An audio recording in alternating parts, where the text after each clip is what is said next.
How you doing, my brothers and sisters?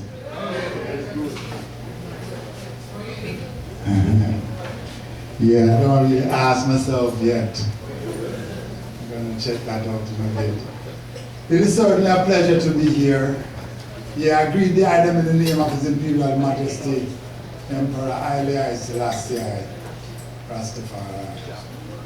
Yeah, if you want to greet, I greet, and all the vibrations in whatever dimensions you want to do that.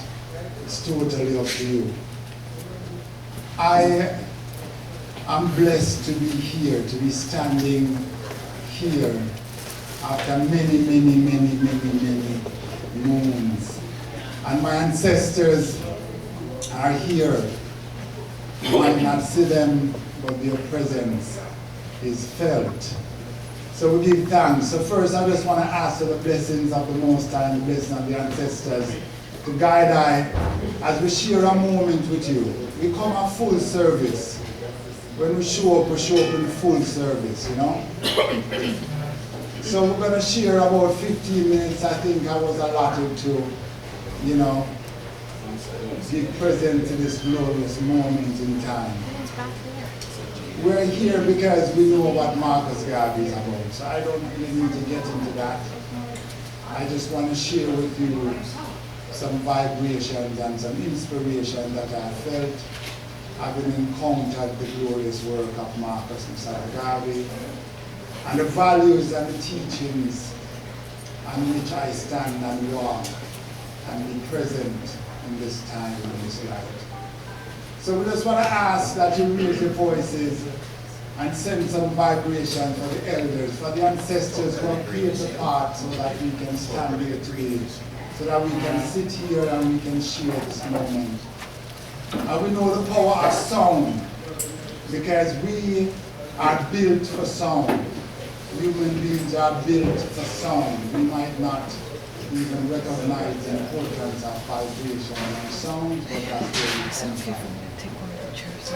So you can just hold a vibration to die. It's just simply a chant. It's a chant that is fused with an African sensibility and us occupying this time, this place in North America. So it's fused with a sensibility of the first people of this land. And we have to ask for the blessings and the permission because we stand on sacred grounds. And sometimes we come here and we act like Europeans, you know. We don't really give presence and credence to these people who have been here before us. So this chant is a fusion of Africa and North America, indigenous in its vibration. And it simply go haya haya haya haya haya haya haya haya haya haya haya ho. Haya haya haya haya haya haya haya haya haya haya haya ho. Haya haya haya haya haya haya haya haya haya haya haya ho.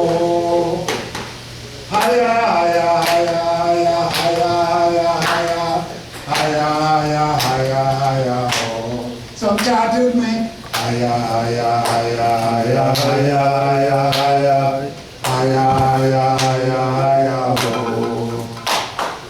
Haya haya haya haya haya haya haya haya haya haya haya ho. Haya haya haya haya haya haya haya haya haya haya ho. Haya haya haya haya haya haya haya haya haya ho. Well, I'm glad I can win that history. I just come back from Africa, you know, and that tropical blood, I who's thriving, and I just sound like, you know, we have to be grateful in that minus yet, and it's December, so we have to be grateful. So we're going to leave that chant again. We're not going to stick to put these things on. We're not going to stick. My mic stand in the house, and my mic stand for me. Because honestly, we have to get some energy in the place. Seriously. Yeah, let me find a stick, man, if there's even one stick. Don't make me do, man. and gloom get you, and that them want to try. Don't let the doom and gloom get you. Don't let the doom and gloom get you, and that them want to try. Don't let the doom and gloom get you. Just trust in Jah. Now that you know you made it through the worst of the storm. Just trust in Jah. With his protection, he always sound the alarm. Just trust in Jah. With his security code, you make it to the road. Just trust in Jah. Because he checks all circuits and ensure no overload. So we chant again. Hiya, hiya, hiya, hiya, hiya, hiya, hiya, hiya, hiya, hiya. Oh, African. Hiya, hiya, hiya, hiya, hiya, hiya.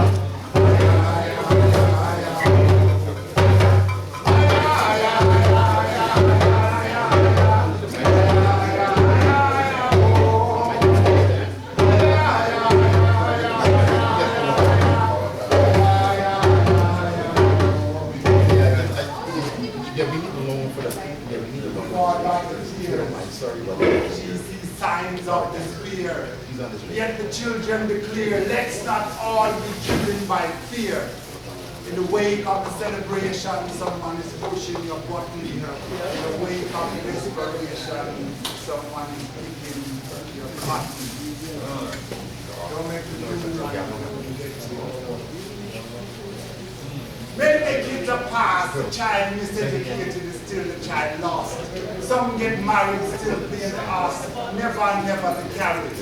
But I think we're paid the whatever cost. Always the employee, some of us, never the boss. Always the landless, never the landlord.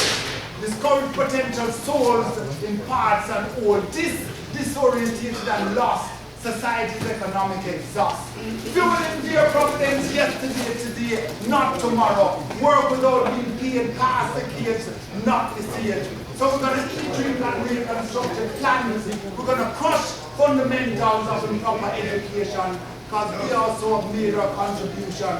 Some still work in cotton fields and plantations. Some historic mountains of inventions which were sold and buyers were told we did not make any. So some of us still ain't got a penny. Dismantled by colonial rat patrol, the destiny we once control. Though their history relates, proper screen that distorted our origin as a mere being. It's time, seen. It's time to be even, Stephen. The unobtained of a 9 to 5 leave some of us barely alive. Middle door and no weight income brackets, hands in pockets, got nothing to spare. No millions on welfare. And forever on my soul cry a tear. Crying for us to be really free at last. Cause the free of last of the past, partially to walk streets, ghettos, townships and alleys. It's time you make it more than optional for us to have a little brain and jam some.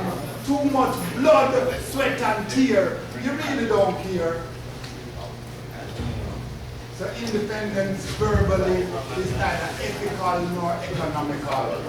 And medical conditions critical. Fighting for economic tail end. How far must be bend for you to step over economic reality?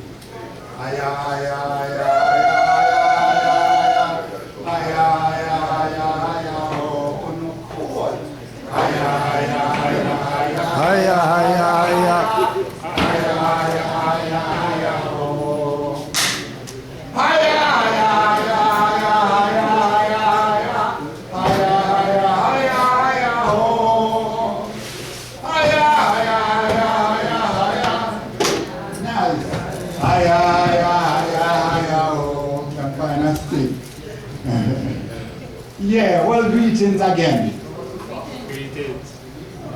Greetings again. Yeah, I've been treading this road as a writer and a performer for years. I don't write to be on the front page of magazines. I don't show up at every performance because sometimes they just take us as, you know, the word that comes to my mind. but they don't value people who choose to write conscious things and share ideas that is uplifting. They want to reward some guys who just sit down and come up with a little thing overnight about your mother and your daughter and your wife and taking out them clothes, and them people them pay all for money. So it's true we know what we all, we don't show up for certain things. It's true my brother can't know I'm sure. Honestly. Yeah. Even when some people say Marcus Garvey, I don't really show up. When some people say Rasta, I don't even open my eye, because trust me. So I share a little thing with you that we call Idol. We have about 4 albums and some books and all that thing, but we don't really show up for that sometimes. Yeah, honestly. We just show up to share the vibration, you know. I do what I do because I see lust cemented in greed at emergent speed. I see envy coated with token favors, verdicts and rules often waivers. And few today have the nerve to speak, caring yet fearing the destruction, caring yet fearing the end of families and friends. I do what I do because I see policies and attitudes reflect not missions or statements. I see lies and smiles illuminate corrupt, dirty faces. Some come up large in layers of masks suited for the occasion. I see devil worship on the rise and sexual perversions are garnishing top prize, top spots, huge media slots, prime broadcasting for nation days on end. I do. Oh yes, I do. I do what I do because I see early anthropologists and archaeologists miss the gist and fix thoughts they deem necessary to relate about some cultures misunderstood. Religions often aimed at the poor and the needy. The cross strapped to some backs, silent, dying. I do. Oh yes, I do. I do what I do because I see politicking bombs exploding the economy to which there's no quick or eventual fix. I do. Oh yes, I do. I do what I do because I see generations without hope, robbed of their innocence, robbed and robed in entertainment, acquainted with aggression. And I see videos, oh yes, videos void of ideas, flickering in colored animation. I see commercial buying in ties to Big Mac, pop, gravies and fries. And I ask, where is the nutrition in that meal? I do. Oh yes, I do. I do what I do because of the world's wealth, the luxury and the poverty it produces. I do, oh yes I do. I do what I do because of the lostlessness and the loneliness that exists in the crowd. For love. For those I hope will change, for those I wish to aid, and for those I aid in aids. For those with faith in fate, because living is becoming insecure. For death, I see one cure, life, and time cannot be stored. Societal cues like screws with unreal expectations. And you keep asking why I do as I do. Well, I'll continue to do as I do until the giver of life thinks it's time, and not before then. Oh yes, I do.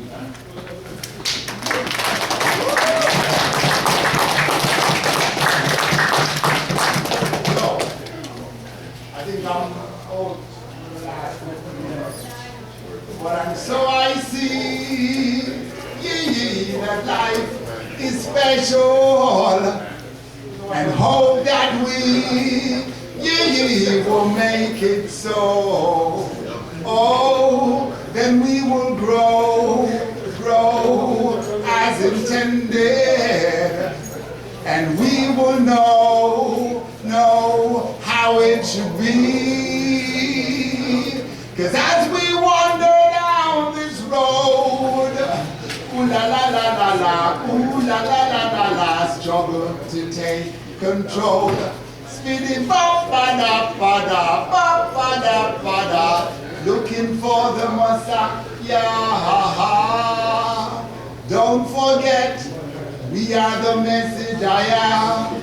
So what am, and so I see that life is special, and hope that we will make it so. Oh, then we will grow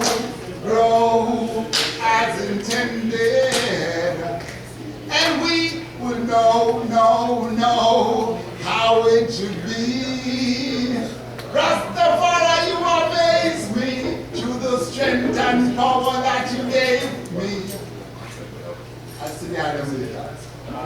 Bless the Lord. Thank you very much.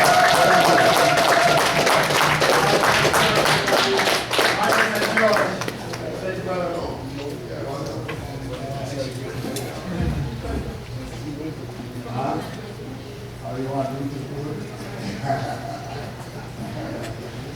You have a request for me to do it. Okay, I'll just sit at the panel table and do it. I need to sit yeah. Now this is a serious poem you request now. Serious poem you request. Let's talk about the reality of us. Yeah, it talks about the reality of us working together. Root to Fruit is about intergenerational relationships. The elders, the youths, and the parents. It's the only way we're going to progress as a people. Yeah, intergenerational relationships. So you see the youth them run up and down and go on like we don't play time with them, and them go on like we don't respect our elders, and we go on like we don't respect them. Fragmentation, done. See? So come, let's start at the root. Now the fruit, then troubleshoot. You can be button, refute button. Chew. Let's start at the root, not the fruit. Then troubleshoot. You can be button, refute button. Truth, and truth will always be truth. Missing links everywhere, no chain, no continuum. Some just don't care. And I see them severing the cultural root, the guiding strength to properly nourish the fruit. Sit, the chips resemble the blocks no more. Chits action, chickering, clean up the block, take back the street, heart attack, paramedic. So come, let's start at the root. Not the fruit, then troubleshoot. You get the button, the fruit, truth. Let's start at the root. Not the fruit, then troubleshoot. You get the button, the fruit, truth, and truth will always be truth. So let's start at the what? The root. Yes. We'll give you a second version of that.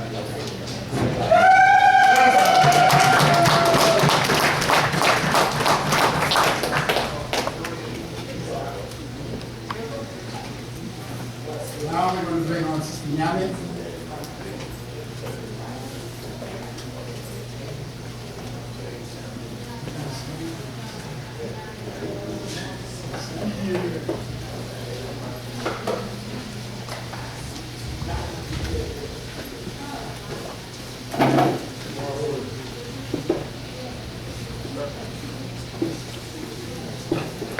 Good evening, ladies and gentlemen. Greetings. I'm not going to sing yet. I kind of want to do a spoken word piece. I want to give you a short story about it in the whole spirit of politics and Marcus Garvey and making the right choices. I went to Humber College for Performing Arts for 3 years, and when I auditioned for the Performing Arts program, I had, as they requested, a Shakespeare piece prepared. But as I awaited my turn, all the other students were doing Shakespeare, and I thought, you know what, maybe I should do something different, just to change it up a bit. I was in a play with the Nigerian African Theater Ensemble, which is a Nigerian theater group. And we did a play called Our Husband Has Gone Mad Again. It's written by a man, a Nigerian. His name is Ola Rotimi. He's about 4 feet tall, but he can make you feel like he's amazing. Passed away, God rest his soul. But he wrote a piece called Our Husband Has Gone Mad Again. And I kind of want to do it for you, all right? It's very, very close to Patois, and very close to the Caribbean language, if you know. It goes like this.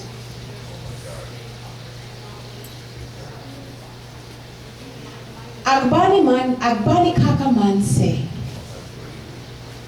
the cow, when you get tears for Nyash, my God, now you go help him drive fly come out, no more, no less. Me, I no sabi grandma o, me a book, no be one mama, one papa. But God help me. I know how the world is turned. And me too. I saw me turn, I'm gone. So when I talk, I know within I they talk. No more, no less. Oga marry this, my picking. 1 year don't pass. That's not bad. Miko, I be true born a wedding woman. I marry Yoruba. Nobody promote where I want promote national unity. Now him, me too. I will give my picking, give the Joker Brown for marry. I don't know, say now, mango, manafiki man, this the Joker Brown bio. Who won't know this?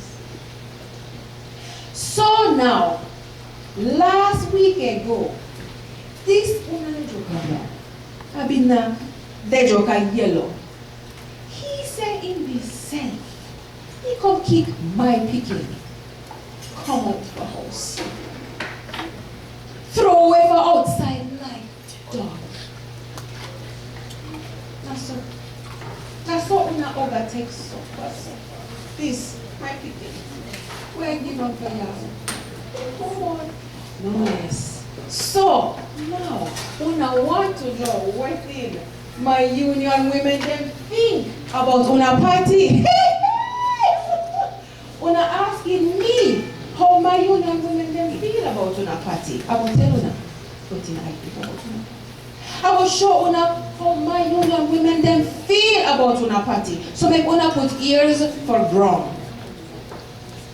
Una party be like person malt. I say una party be like person malt. What's the matter? Big belly man, what's the matter? You there? Una party, they're hungry for we women vote. We will give una plenty vote. Fill una belly double butt. Brother me. You not go fit eat the vote. Because why? Because una mouth get one rotten teeth inside. And una go get wahala. Tele when I take that rotten teeth come out. Now me bambino de.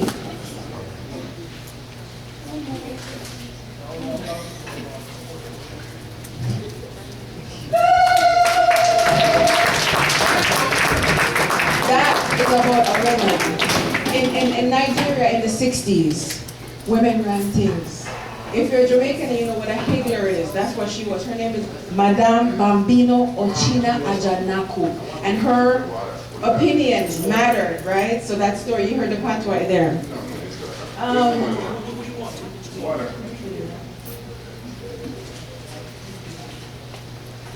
Okay. Well, let me get some money.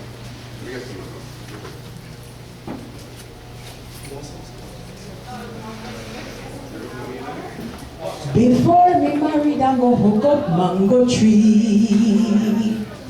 Me will live so, me want. Me say before me married, I go hook up mango tree. Me will live so, me want. Me say before me married, I go hook up mango tree. Me will live so, me want. Me say before me married, I go hook up mango tree. Me will live so, me want. Me said before me married, I go bite me finger. Me will live so, me want. Me said before me married, I go bite me finger. Me will live so, me want. I'm trying to think of some folk songs that are just coming to my mind. Okay, I'm going to do a spoken word piece. It's on a different energy. Don't be afraid to sing, I was only joking. I wasn't joking. Don't get the sound. That's what it is.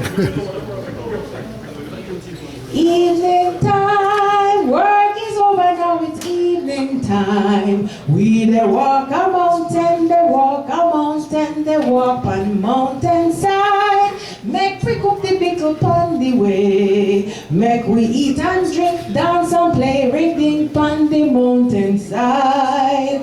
Catch up the fire, Martha. Pass me the gungo peas. Rub up the flour, Sarah. Lord, feel the evening breeze.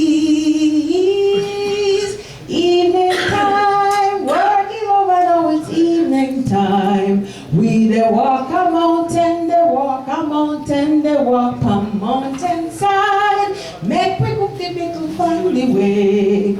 Make we eat and sing, dance and play, ring ding on the mountainside. This long time, girl, me never see you. Come make me hold your hand. This long time, girl, me never see you. Come make me hold your hand. Peel and jam, cross sit down in a treetop, pick out the blossom, make me hold your hand, girl, make me hold your hand. This long time, girl, we never see you. Come make me walk and talk. This long time, girl, we never see you. Come make me walk and talk. Peel and jam, cross sit down in a treetop, pick out the blossom, make we walk and talk, girl. Make we walk and talk. This long time, girl, we never see you. Come make we wheel and turn. This long time, girl, we never see you. Come make we wheel and turn. Peel and jam, cross sit down in a treetop, pick out the blossom, make we wheel and turn, girl. Make we wheel and turn. This long time, girl, we never see you. Come make me hold your hand. You know this long time, girl, we never see you. Come make me hold your hand. Peel and jam, cross sit down in a treetop, pick out the blossom, make me hold your hand, girl. Make me hold your hand. Sammy plant piece of corn down a gully. Come on, you guys know it. And it beer till it kill poor Sammy. Sammy dead, Sammy dead, Sammy dead, oh. Sammy dead, Sammy dead, Sammy dead, oh. I'm not thief, Sammy thief, make them kill him. I'm not thief, Sammy thief, make them kill him. But a grudgeful, yes, a grudgeful, make them kill him. But a grudgeful, yes, a grudgeful, make them kill him. Who says Sammy dead? Who says Sammy dead? Who says Sammy dead? Him not dead, oh.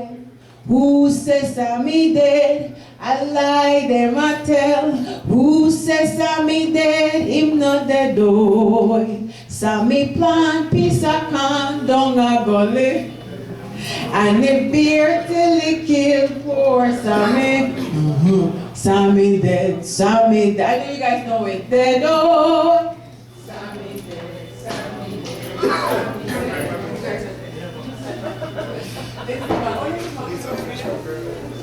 Carry me aki go al instant market, not a quatty what sell. You should come up here. Carry me aki go al instant market, not a quatty what sell. Oh Lord, what a night, not a bite. What a Saturday night, Lord. What a night, not a bite. What a Saturday night. Everybody come feel up what the body not buy. Everybody come feel up, but nobody no buy. Oh Lord, what a night, not a bite. What a Saturday night, Lord. What a night, not a bite. What a Saturday night. Thank you.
painless.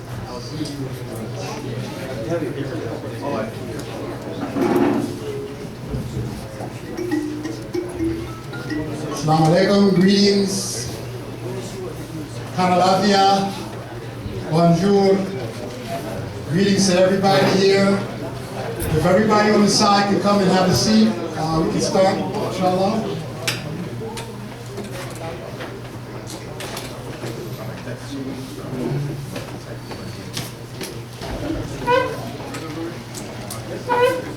Tonight, as we all know, we're contemplating something very important. Is the Honorable Marcus Mosiah Garvey relevant in the 21st century? I'm sure before we even start the program with our panel, the answer would be a resounding yes. There's no doubt we as African people are in serious trouble. And you know, it's important for us to understand the importance of one of the most iconic figures in African history, especially in North America. So to begin this program, I would just like to offer a small prayer. And I'm just going to say the prayer in Arabic. For some of you who might know, it's the Fatiha, or the opening prayer. And then I'm going to bring on a sister who's going to sing the national anthem. And then we will begin with the panel. أعوذ بالله من الشيطان الرجيم بسم الله الرحمن الرحيم الحمد لله رب العالمين الرحمن الرحيم مالك يوم الدين إياك نعبد وإياك نستعين اهدنا الصراط المستقيم صراط الذين أنعمت عليهم غير المغضوب عليهم ولا الضالين آمين. I would just like all of us to just take 1 minute, and you can make your prayer in the way you like, and in memory of all the ancestors and all those people who struggled and strived and died, were lynched, were tortured, genocide practiced against them for the last 350, 400 years. So we'll just have a minute of silence for all our ancestors, and you pray in the way that you know best.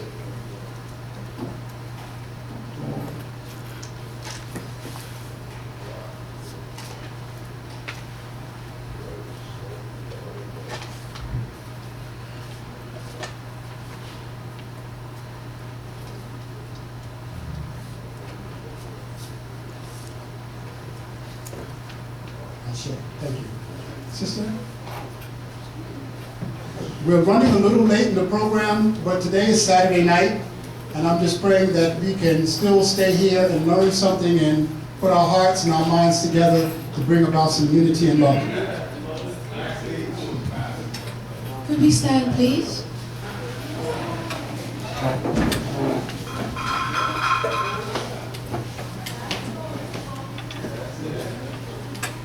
Lift every voice and sing till earth and heaven ring, ring with the harmonies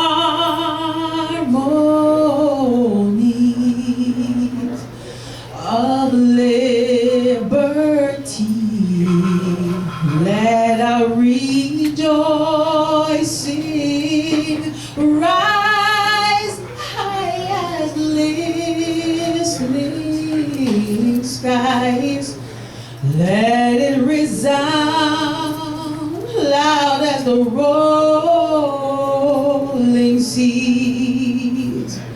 Stony the road we trod, bitter the chastening rod, felt in those days when hope on board had died, but with a steady beat hath not our weary feet come to the place on which our fathers died.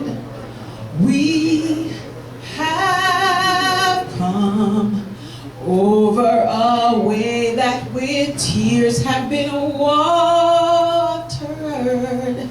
We have come, treading the path through the blood of the slaughtered, out from the gloomy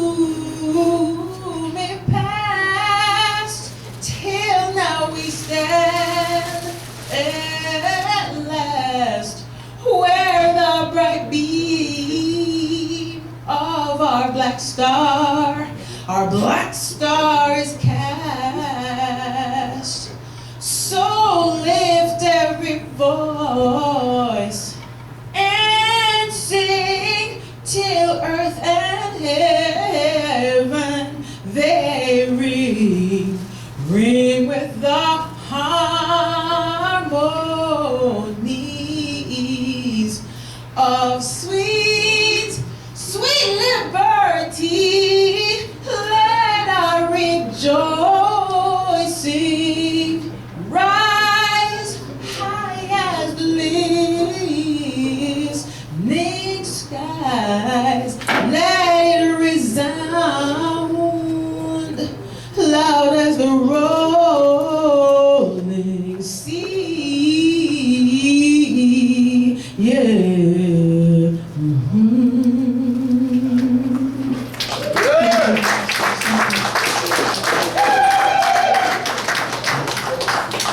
I don't think we could have done that better. Give our sister some love here.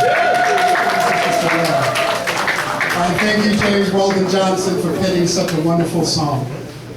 Tonight, we're honoring someone who's very important in all of our lives. And before we get into our panel, a very distinguished panel, I would just like to give you a thought about the UNIA and Marcus Garvey. As you know, Marcus Garvey, this is the 101st year since the founding of the UNIA in Jamaica in 1914. 101 years, a century. And even though the UNIA didn't really take off in Jamaica, it wasn't until Marcus Garvey came to the United States and came to that great place they call Harlem, New York, that the Garvey movement really took off and spread. Eventually, the Garvey movement, as most of you all know, had more than 1,000 chapters or divisions or groups throughout the Western world and throughout the world. In fact, in Canada, we can note that there was a UNIA here, there was another one in Montreal, and another one in Nova Scotia, and some people say there was one out in the West. So all that was going on at a time when African people were treated like the scum of the earth. As you would know, in 1919, they called 1919 in the United States the Red Summer, because so many African American men, women, and children were lynched and burned alive and killed and murdered, just similar to what we see in the last few years throughout the United States. And until this day, they say that there is at least 2 African Americans or 2 Americans killed by the police every day. We don't hear about all of them. Some of them we do hear about because the way they were killed is outrageous. And we know all of that. We know about the Black Lives Movement, and that's one of the things that we can say for sure is a continuation of what Garvey was trying to say to us. That if we don't unite around our oppression, if we don't unite around our exploitation, if we don't unite around the things that are important to us, then we risk being eliminated off the planet Earth. Right now, when you think about in the United States where there's 2,500,000 people incarcerated on any given day, and you think about the fact that maybe 60 to 70% of those people are African American. Nowhere on the planet Earth is there a country that have such a large number of people incarcerated. Even in the country of China, that has over 1 billion people, they don't have as many people locked down as they have in the United States. Or India, where they have almost 1 billion people or more. But in the United States, with a population of probably 380 million, you got 2.5 million people locked down. This is the type of environment that Marcus Garvey came to in the 1917, when their lynching was as common as reading a newspaper. Discrimination was common. Segregation was common. Every high official from the president on down to the local magistrates had no love for African American people. We were basically living under colonialism in any other place that we were, and the conditions could not have been better. Could not have been worse than anywhere else. So I want to give you that background because it's important to understand what Marcus Garvey came into, and when he came into the United States, what kinds of conditions and why that organization took off like wildfire. Even the people who were out west, up north, down south, in the Caribbean, in Africa, in Europe, why everybody was clamoring to be a part of something so significant. Because what Garvey said, everybody felt in their hearts. Up, you mighty people, you can accomplish what you will. One God, one aim, and one destiny. That resonated in the minds and the hearts of people. So I wanted to say one small thing before I started. When the UNIA was here in Toronto, one of the major things that they did was they celebrated Emancipation Day. Now, it's a coincidence that Caravana is on August the 1st.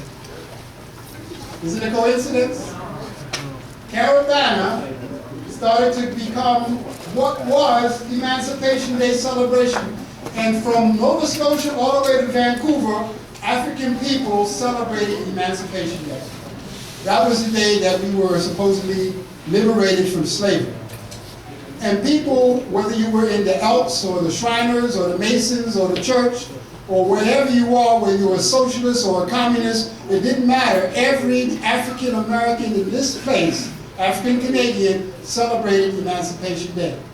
And that went on and on and on and on. In Hamilton, and in Nova Scotia, and Toronto, and Montreal, many, many places. And the UNIA was one of the spearheads of that particular movement.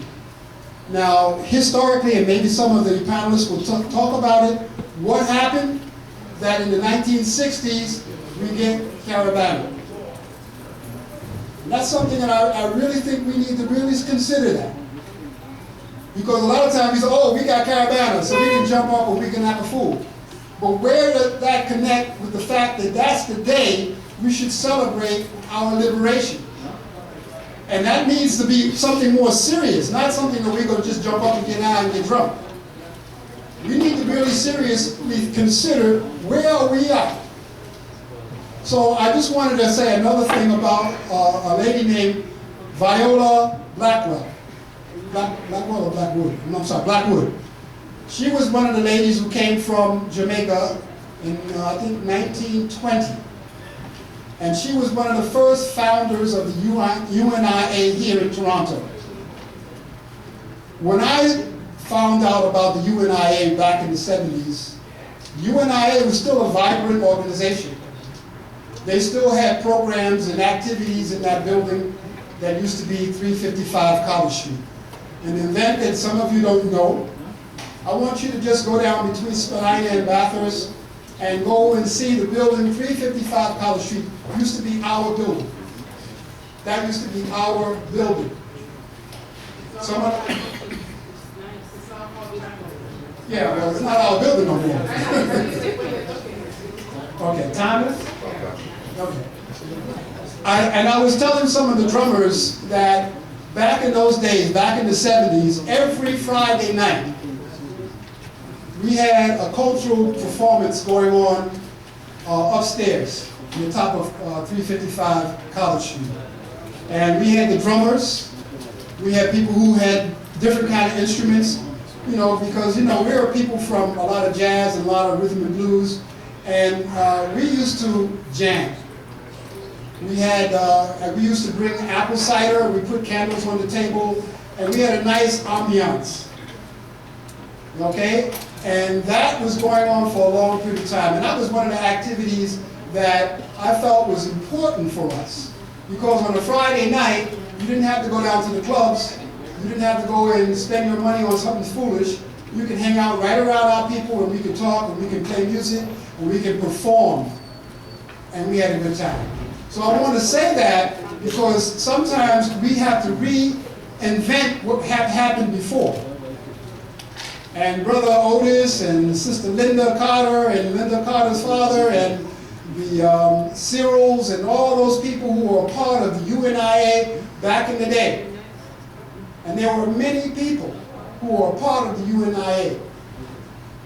What happened to it? That's another thing for the historians to talk about, and it's something for us to consider, because this generation needs a UNIA. It needs something. We don't have very much. Harriet Tubman Center, Tropicana Center, where's all that gone? BYO, AAPA, where's all that gone? The Riff Club, where's that gone? What do we have today to give our children? What do we have culturally to do other than shake our booties? Is that all we got to do in life? I think we deserve more. And I think when we honor someone like Marcus Garvey, when we look at him and look at his life and look at what he was able to provide for us, to see something physical and something real, something tangible. You know, and one of the brothers, Michael, was talking about intergenerational. And we have to have the young people and the young adults and the older adults and the seniors all coming together in one place with one common goal, one destiny under one God. And that's something that we got to accomplish. Because we owe something to the generation that's coming up. Generation X, Generation Y. Is that all we got to give us? Names like Y and X? Come on, man. You know, we had Malcolm X, but Malcolm X wasn't Generation X, guarantee that. And all those people who've come before, Marcus Garvey, Noble Drew Ali, even now we have Dr. Umar Johnson, Amos Wilson, John Hendricks Clark. If you go on YouTube, you see all kind of stuff talking about Marcus Garvey. All kind of people, all kind of scholars, all kind of important people talking about Marcus Garvey, somebody who's been dead since 1940. But sometimes, you know, good things last long. Good things last long. And important people who are important to us last long. So as we think about Marcus Garvey tonight, as a panel will bring up some important issues and topics, I want you to reflect on the fact that all of us are part of that movement. The very fact that you're here tonight is testimony to the fact that that spirit still lives. The fact that we came out of our homes, we came out of our houses, we made some preparations, we made some conscious time to spend to learn more about someone who was very important to us. So keep these things in your mind and keep them in your heart and share them with your brothers and sisters when you leave this building tonight. Because we're not only coming here for just to have fun. We come here to learn and to get some consciousness and to share the consciousness. And it's important that we as people share with one another. We have to share the knowledge. We have to share these vibrations. We have to share this experience with those who are not here. Then truly, this is an important thing. If everybody goes home and forget about it, it was just another dance, just another party, then the purpose of this group coming here together is in vain. But when you go back and talk to your partner, you talk to your children, you talk to your aunt, your uncle, your cousin, your friends, your neighbors, and you say, you know, you should have been at that program because I learned something. You should have been at that program because I was feeling something from my ancestors. You should have been at that program because I feel today to be a better person. And I'm going to make a commitment to making sure that our people survive what we're going through right now. So I don't want to take too much more time. I get emotional about this stuff. I want to introduce Sister Tandiwe Chumurunga, a lawyer and a very prominent activist in our community. Sister. Brother Kujo Odo El from the Moorish Science Temple, who's been an activist in our community. And Brother Caldwell Taylor, who has been a lawyer, and has been an active part of the New Jewel movement back in the day. So I'll just let him explain the rest of it because he's better at it than me. Thank you very much, brothers and sisters, and this is your panel.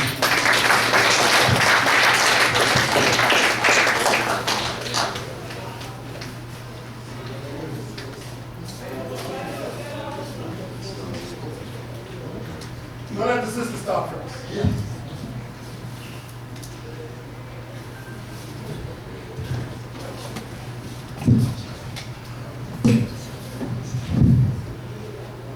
Warmest revolutionary greetings, brothers and sisters, elders. Can you hear me at the back? Yes. No? You can put a little bit, sis.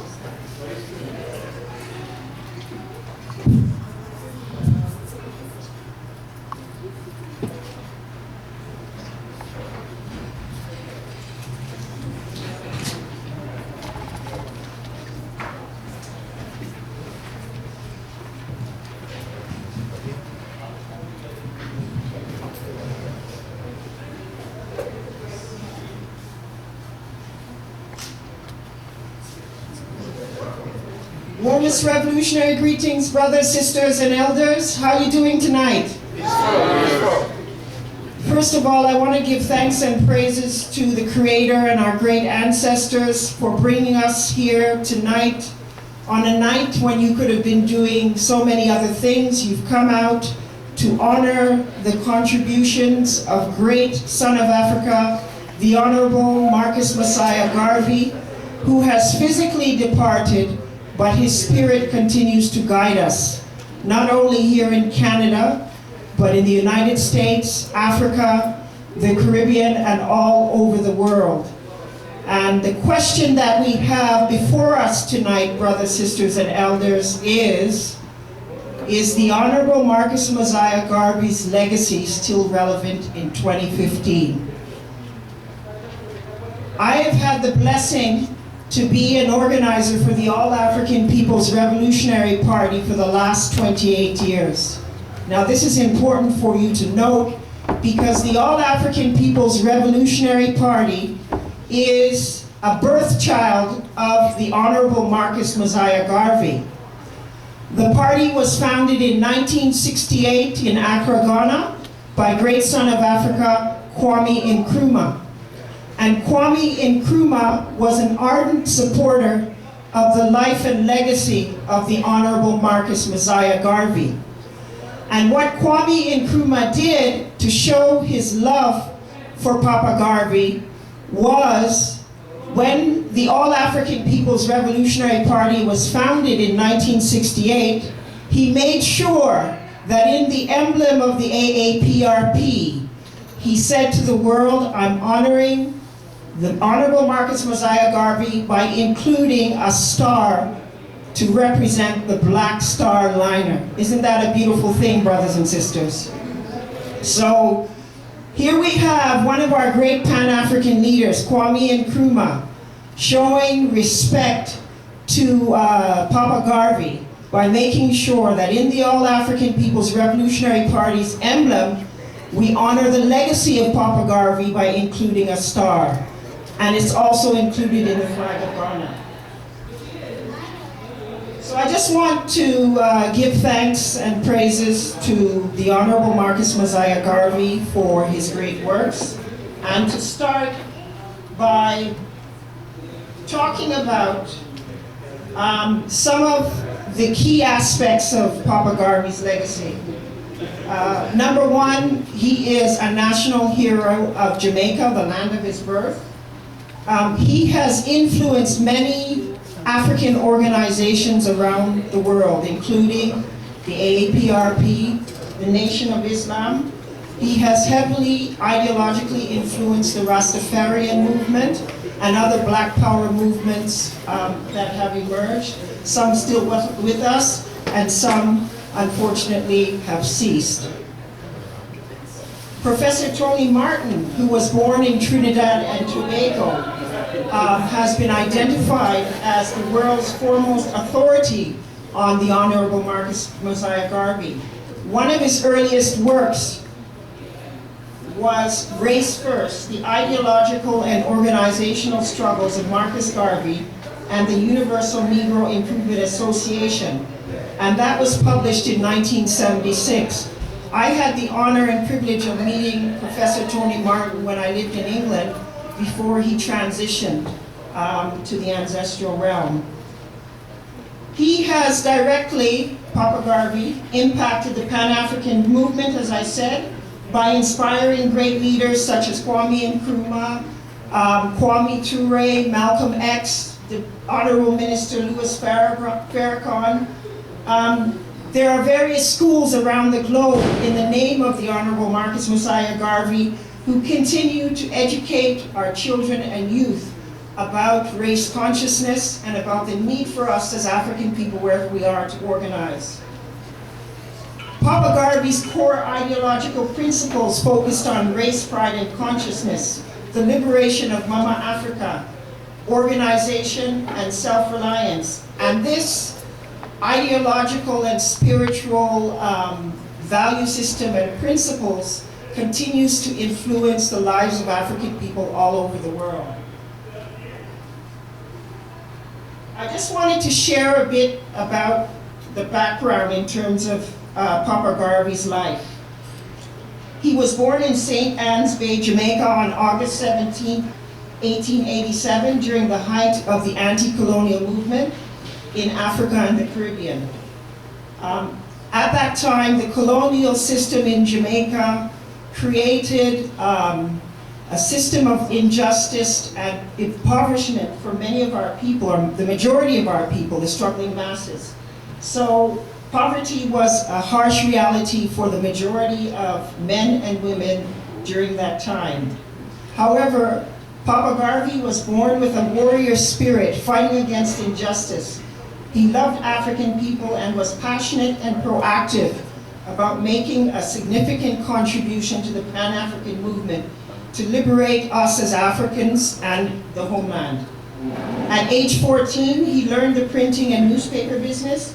He became interested in politics and soon got involved in important community initiatives which were designed to alleviate the suffering of our people in Jamaica and other parts of the world. He traveled to Central America and found out that the racist terrorism that he was experiencing in Jamaica under the colonial rule of the British was present in places like Central America, and African people, in terms of their political and economic status, were no better off than African people in Jamaica. He traveled to England in 1912 and he stayed there for approximately 2 years. And during that time, he was ideologically influenced by the struggle of the Irish to free themselves from British colonialism. And he studied these progressive ideas through a Pan-African journal called the African Times and Orient Review. So in 1914, he returned to Jamaica and co-founded the Universal Negro Improvement Association. And I say co-founded because he co-founded that organization with his first wife, Miss Amy Ashwood Garvey, under the slogan of one God, one aim, one destiny. I think it's very important as an African woman for me to highlight the contribution of his two wives, Amy Ashwood Garvey and Amy Jakes Garvey. They played a very important and prominent role in the development and evolution of the UNIA. He was actually blessed to have married two beautiful African women, not simultaneously, of course, but the first wife, as we know, was Amy Ashwood Garvey. She was born in Port Antonio, Jamaica on January 31st, 1897. And I just want to say as a side note that a year before 1897, in 1896, if we study our history as African men, women, and children, the Battle of Adwa in Ethiopia was being waged when our people defeated the Italian colonialists in a very mighty military battle, and that's something we should be very, very proud of. So, Mama Amy Ashwood Garvey was born on January 31st, 1897, 1 year after the Battle of Adwa. At the tender age of 17, Mama Amy met Papa Garvey at a debate meeting in 1914, and during that year they co-founded the UNIA. She was his personal secretary and secretary to the organization's ladies division. She married Papa Garvey in 1919, but unfortunately, or fortunately, depending on how you want to look at it, the marriage only lasted a few months and they later divorced. Interestingly, Amy Jakes Garvey was the bridesmaid of Amy Ashwood Garvey and later married Papa Garvey. So there must have been something in the spirit world with these two Amy's coming together in the way they did. But one of the many great things that Amy Ashwood Garvey achieved was she was one of the architects of the 5th Pan-African Congress in Manchester, England in 1945, October 1945, when numerous Pan-African leaders, Amy Ashwood Garvey, Jomo Kenyatta, Kwame Nkrumah, George Padmore, and others came together in England, together with delegates from Africa, the Caribbean, and elsewhere, trade union organizers, students. The mass population of our people came together to look at our conditions in 1945 and to say, we as African people need to come up with a strategic plan that's going to aid our total liberation, and in particular, the liberation of Mother Africa. And one of the resolutions that came out of that 1945 Pan-African Congress was for all of the representatives, all of those great leaders, to go back to Africa and the Caribbean and create mass Pan-African parties. And Amy Ashwood Garvey was one of the architects of that historic meeting. And our people still today look to the resolutions of that meeting to guide the Pan-African movement. So I think she deserves a round of applause.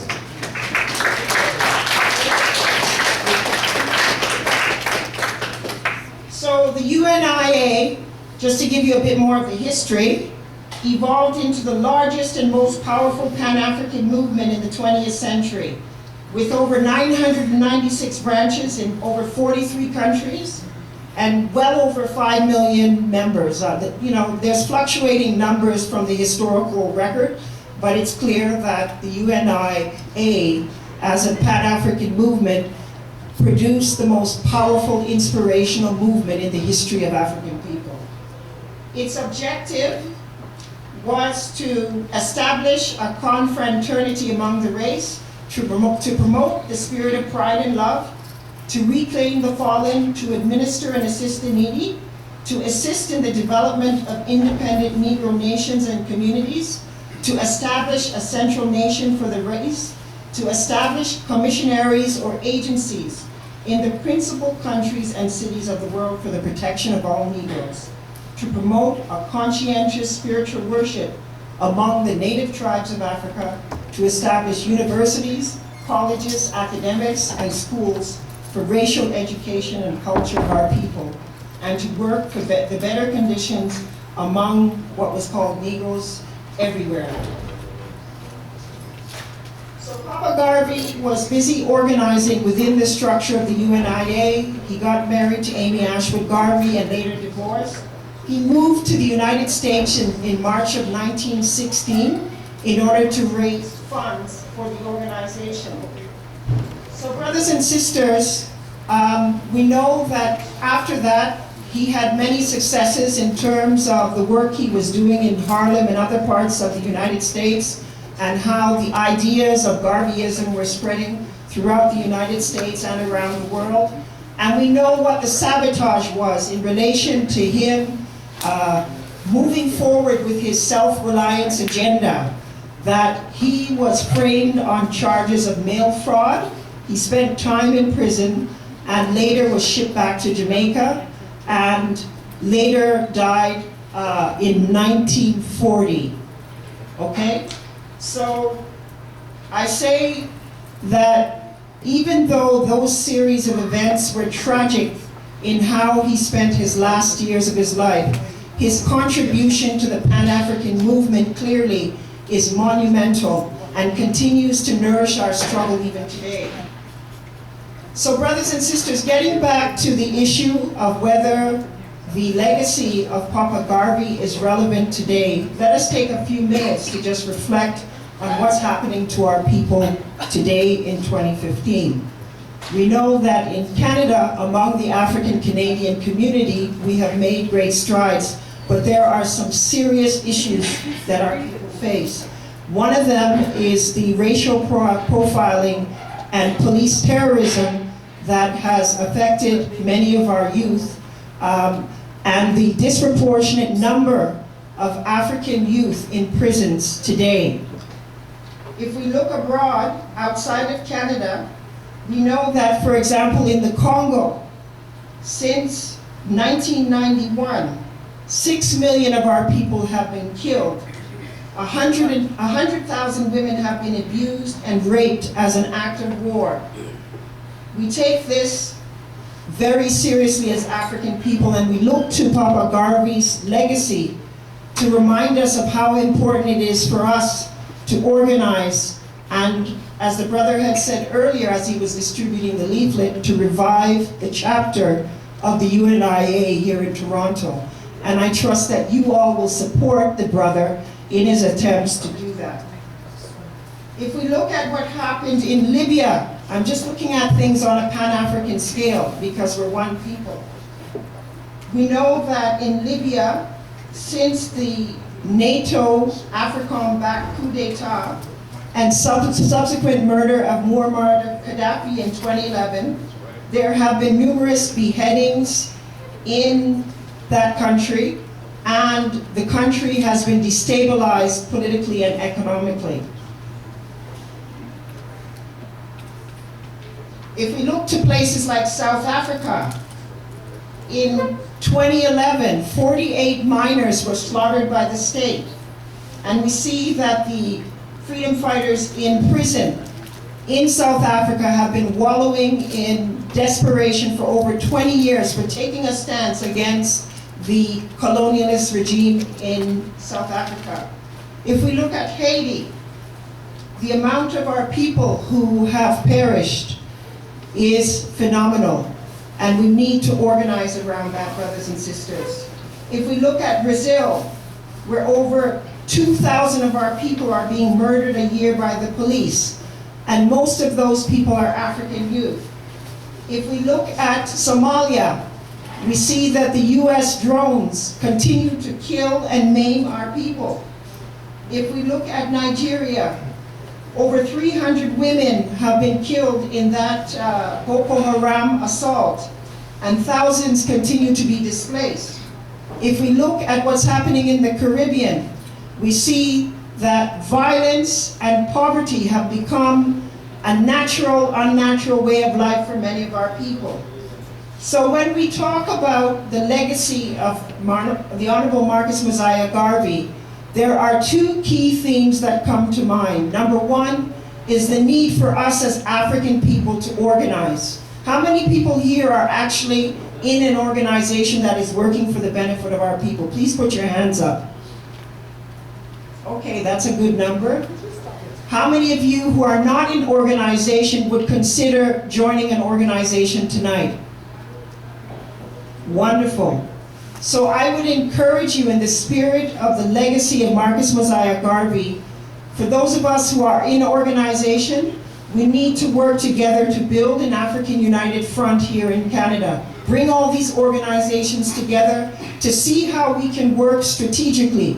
There's no reason why AAPRP should be working in one corner, the Nation of Islam in another corner, the UNIA as it's emerging in another corner. We need to bring all of these organizations under one common umbrella and deal with the issues that are affecting our people. There is that unity and strength. So brothers and sisters, I want to close by sharing some of the axioms of the Honorable Marcus Messiah Garvey, which are: a people without the knowledge of their history, origin, culture is like a tree without roots. A people without the knowledge of their history, origin, and culture is like a tree without roots.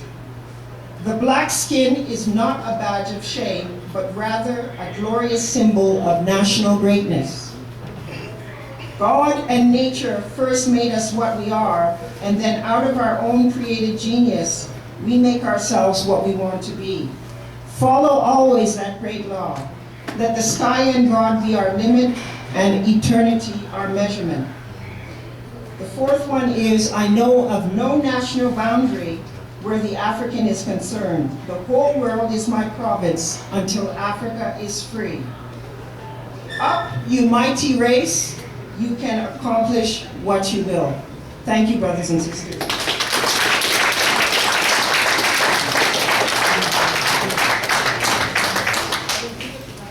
Thank you, Sister Tendiwe. Now we have our next panelist is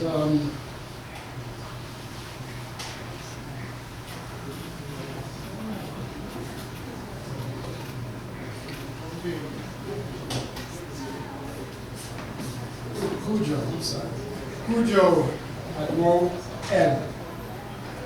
He's from the Moorish Science Temple. Peace. Peace.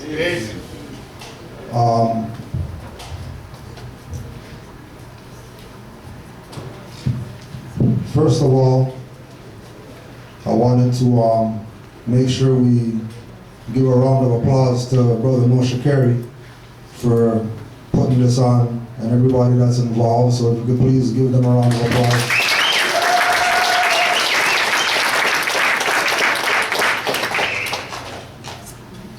Marcus Garvey also said that we have to canonize our saints, meaning that the people who we honor and respect and show appreciation to, we have to honor and respect them for ourselves. Forget what other people think about what we're doing. We have to do it for ourselves. All the different organizations and groups that are representative here today is an example of what has to be done as far as our community is concerned. The most important thing that we need right now is unity amongst our people. The unity amongst our people is gonna manifest when we all realize our potential in setting this thing right that's gone haywire. As we honor the greatness of Marcus Garvey, we also want to look at aspects of inspiration that was around him at the time of him doing his great missionary work of waking up our people. There's a book that Brother Moshe Carey has in the back called Deuce Muhammad Ali, the autobiography of a pioneer, Pan-African, and Afro-Asian activist. Page 19. With the help of his old friend John E. Bruce, Deuce was able to earn a living as a lecturer and also by writing articles for the Negro press. Later, he was appointed as Foreign Affairs Specialist for Garvey's Negro World, for which he also reviewed books and plays. Deuce also served for a while as the Foreign Secretary to the United Negro Improvement Association and accepted a position with the UNIA as head of African Affairs. Now, we don't have to speculate about Deuce Muhammad Ali, because when we check Deuce Muhammad Ali, we realize that he was very clear about his culture and who he was. Deuce Muhammad Ali was affectionately called Bey Effendi in Europe. Europeans knew this individual by a title called Bey, which is relative to the Moors. Because everybody in the world knows that we're not Negro, black, colored people, we're not African, that we're Moors. The world knows this. We're the only people that seem to, don't get who we are and want to be everything that we're not. Deuce Muhammad Ali is a Sudanese Moor. That's what he's identified as when you research him. They don't call him a black man. They don't call him African. They recognize him based on his national origin. He's from the Sudan. And he was recognized as a Moor. And anytime you look up Deuce Muhammad Ali, the only picture that you get is this one. There are no other pictures of him in existence. The only picture that they have of Deuce Muhammad Ali is the picture of him wearing his national headdress, the fez, which didn't come from Masons, it didn't come from Turks. This is our ancient culture. Now, when we consider that this individual was working directly with Marcus Garvey, the fact that he was working directly with Marcus Garvey and there was no argument between them or anything like that, the only argument that came was when the infiltration came. And people were trying to say that he was trying to take over the UNIA. And it's all in the same book.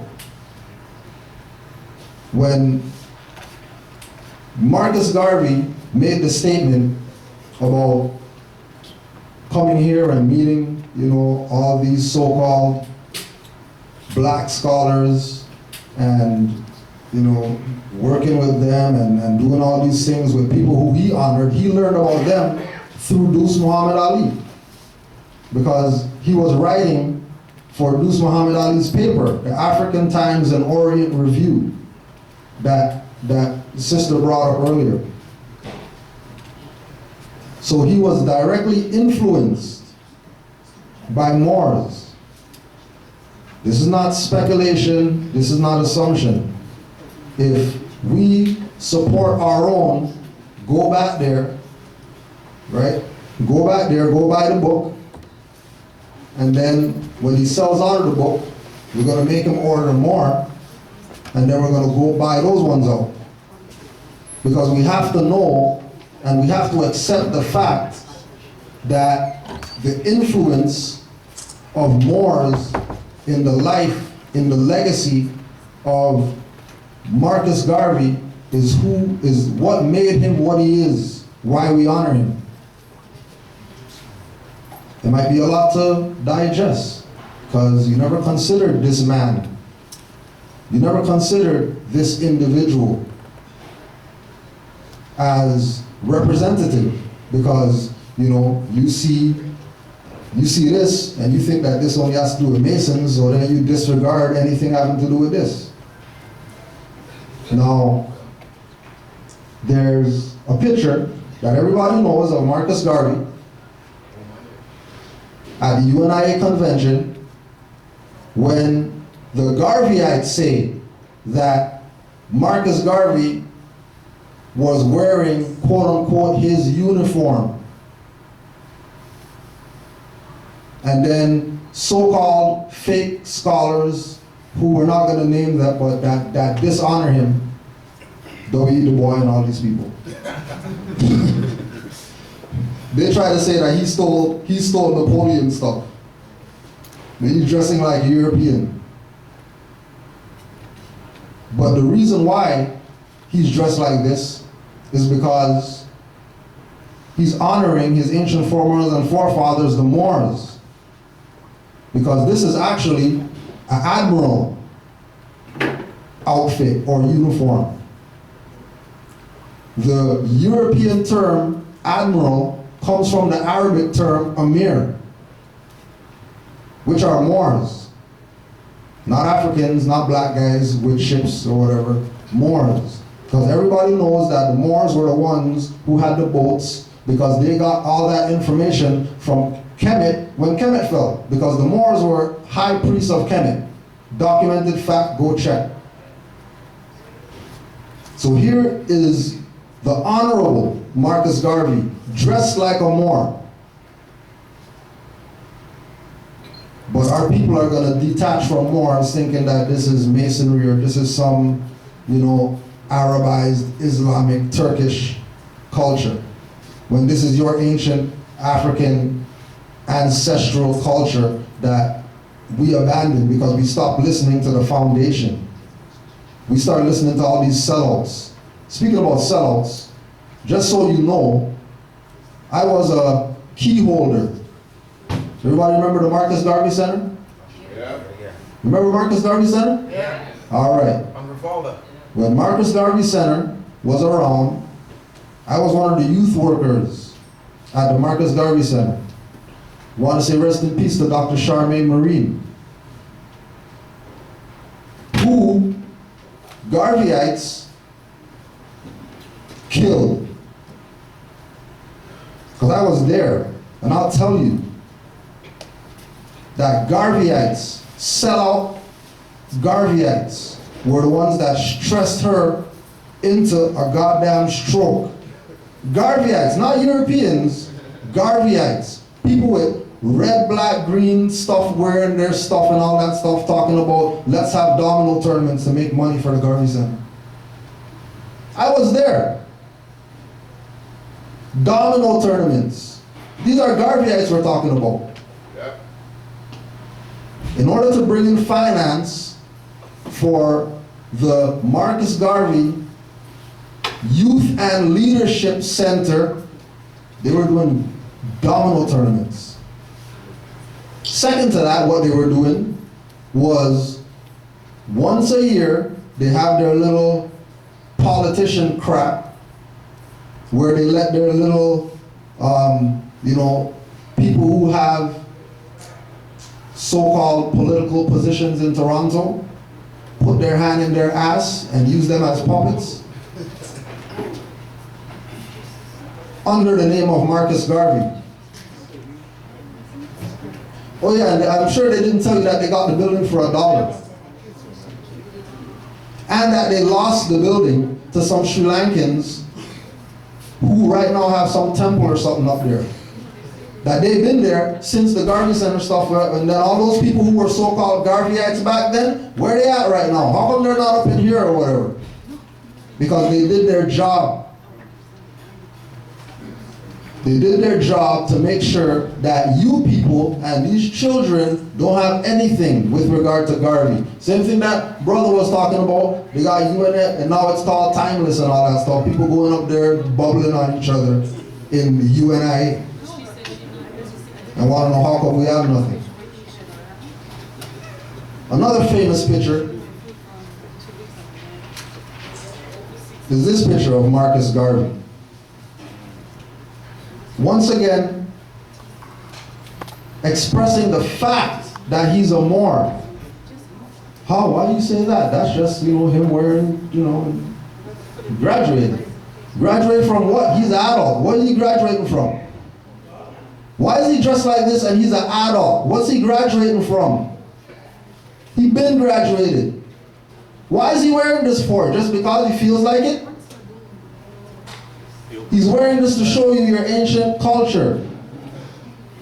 The gown is Moorish. Go check. Research the graduation gown, they'll tell you that it comes from the Moors.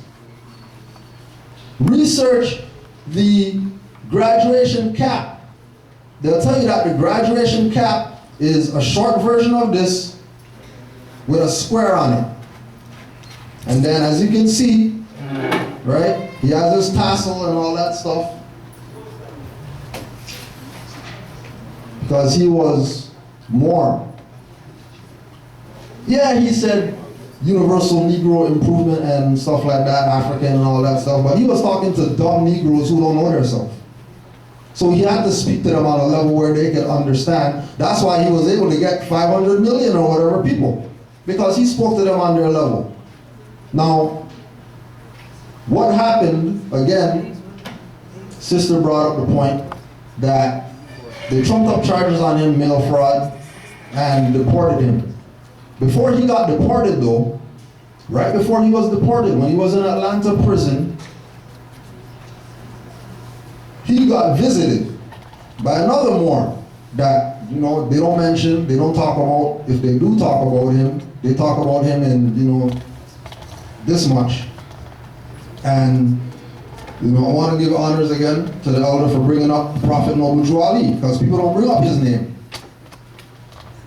Because he taught the people the truth about their nationality and birthrights, that they were not Negro, black, and colored people, because once you classify yourself as Negro, black, and colored, you are under the jurisdiction of whoever colonized. As soon as you say, I'm black, all right, they already have a plan for you. Because these people that we say are the enemy, they are not dealing with emotionalism. They're dealing with documented historical facts that, or documented historical actions that put them in the position that they're in right now. The position that they're in right now is based on, and if you want to go write this down, research it so you can know what these people are doing to you. Spanish Inquisition, which was Europeans kicking the Moors out of Europe. Right, again, Europeans, Moors again. The doctrine of discovery, which Pope Francis just recently, going around the world, Pope Francis just came out and said, doctrine of discovery, anybody who's following that, your position is dissolved right now. This is the Pope, who is all these so-called colonist people's leader.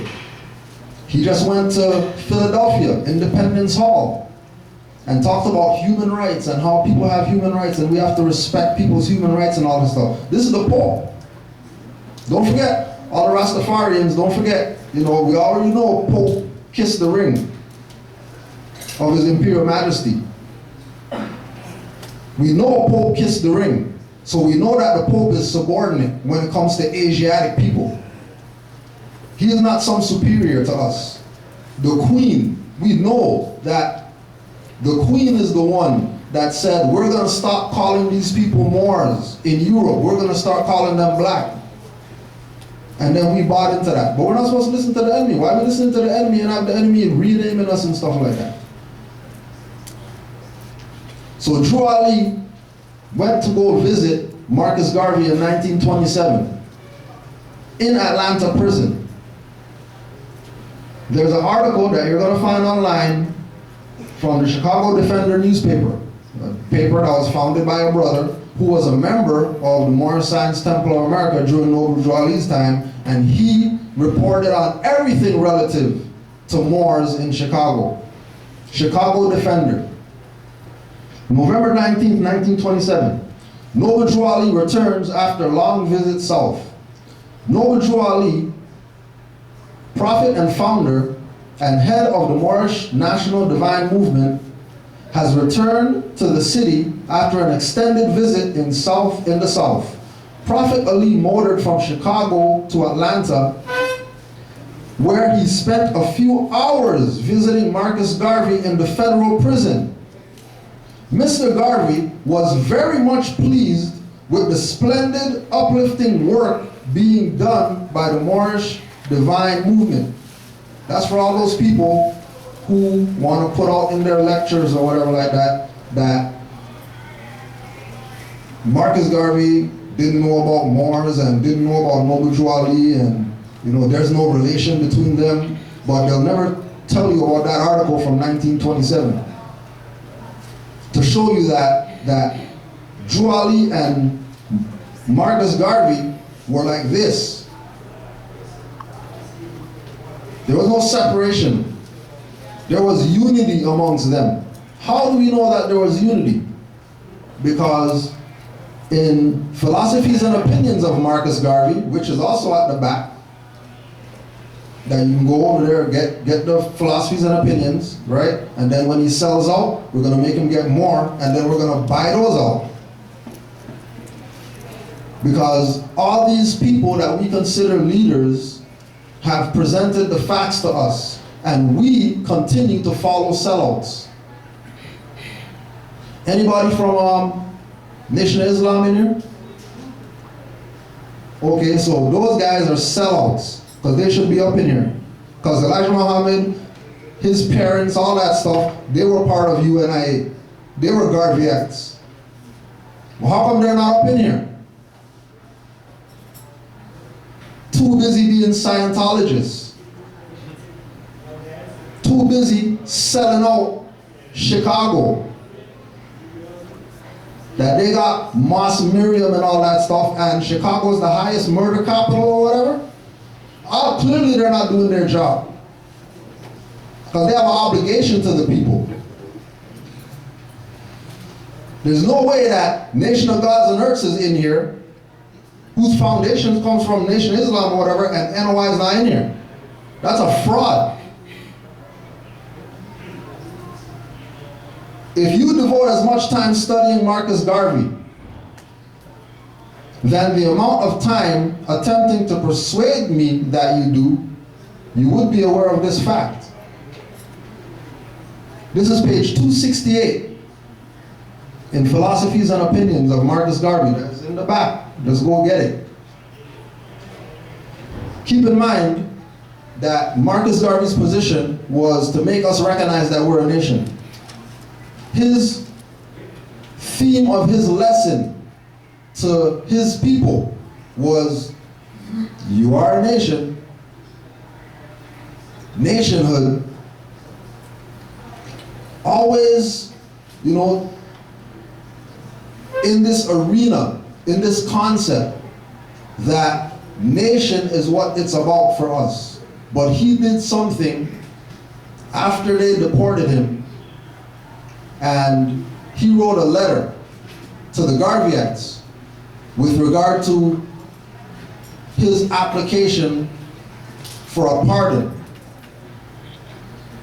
He wrote a letter from prison for the Garveyites that they don't even talk about the message that was in that letter. But we're going to talk about that right now so you can have a clear perspective as to what Marcus Garvey wanted you to do and what he wanted you to connect yourself to if we're going to be doing something worth doing something.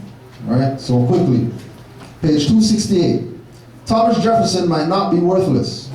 When the measure of their tears shall be full, when their groans shall have involved heaven itself in darkness, doubtless a God of justice will awaken to their distress, and by diffusing light and liberality among their oppressors, or at length by his exterminating thunder, manifest his attention to the things of this world, and that they are not left to the guidance of a blind fatality.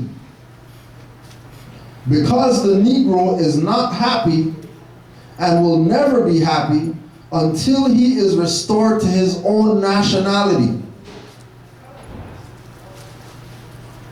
Because the Negro is not happy and will never be happy until he is restored to his own nationality.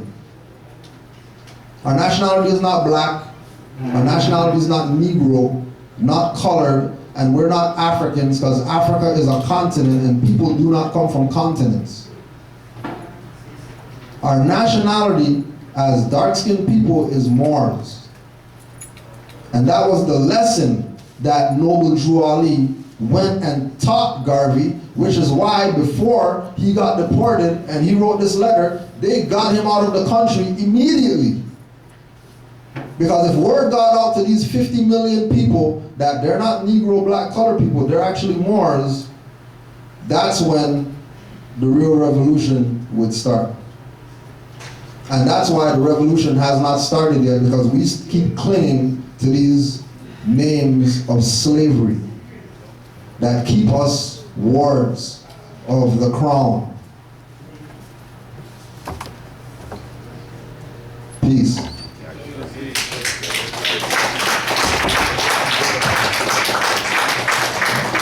Thank you, Brother Cujo. I'm sure he gave us some knowledge and something to think about. I just want to say one thing.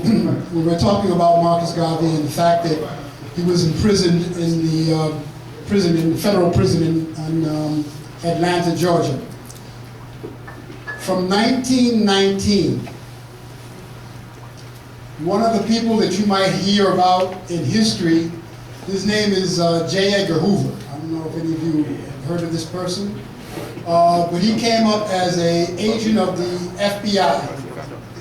And this man, J. Edgar Hoover, took such an unnatural connection to Marcus Garvey that he spent his entire career trying to put Marcus Garvey in jail. And eventually he did. But I just wanted to show you that when someone does evil, they're rewarded with good in this society. So once Marcus Garvey was imprisoned, then the whole career of J. Edgar Hoover took off. And we know J. Edgar Hoover with many of the things that he did to the civil rights movement, with the Black Power movement, with the COINTELPRO, and on and on and on and on and on. So I just want you to understand that even though you have a man who didn't commit any crimes, he didn't steal, didn't sell drugs, he wasn't doing prostitution, wasn't doing all the things that the FBI should be concerned about, but they spent an intensive investigation over 5 different states or 7 different states to make sure that they get Marcus Garvey. And this is from 1919. So I just want to let you know, not only was the FBI, but the British Secret Service, and somebody else's Secret Service, and somebody else's Secret Service, all conspired to make sure that the ideals and the philosophy of Marcus Garvey didn't go anywhere. But try as they may, they were not successful. And one of the things that I would like to say is that the newspaper, the Negro World, was one of the most widely read newspapers in the world. And the fact that since that time, since the newspaper is no longer published, there has not been another newspaper that even got close to the editorial, to the information, to the inspiration of the black world. So that's another challenge for us, because we as a people have always been able to communicate. One of the most important things that we were able to do, even here in Toronto, in Canada, we had newspapers. We had newspapers, even if we had to print them ourselves. So if anybody wants to know something about newspapers, go and look at Henry Howland Garnett and some of the other people who used to talk about the issues of the injustice against black people in slavery during the times of slavery in America. So the last speaker, and not to say the last, but the last sometimes is the best, sometimes, inshallah. So Brother Caldwell Taylor used to be with the New Jewel movement under Maurice Bishop in Grenada. He was a lawyer, he was the ambassador to the United Nations of that organization, that state. And I'm not sure if all of you know what happened to the New Jewel movement and what happened to the invasion of Grenada and the heavy-handedness of imperialism in our own backyard. But the brother may have some information he might give to you. So Brother Caldwell Taylor.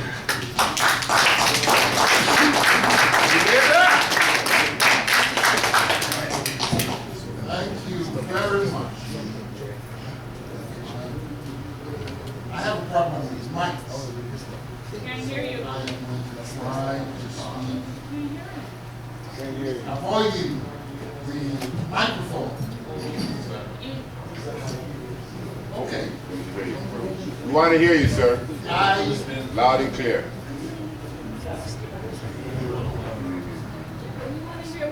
I am doing the cleaning up. Speakers who have preceded us have done as much as I think we can do in a short session. So I will jump around with a couple of things, particularly minding the hour. We're at 9 o'clock, and there are folks in here who want to raise their voices, to ask questions, to challenge, etc.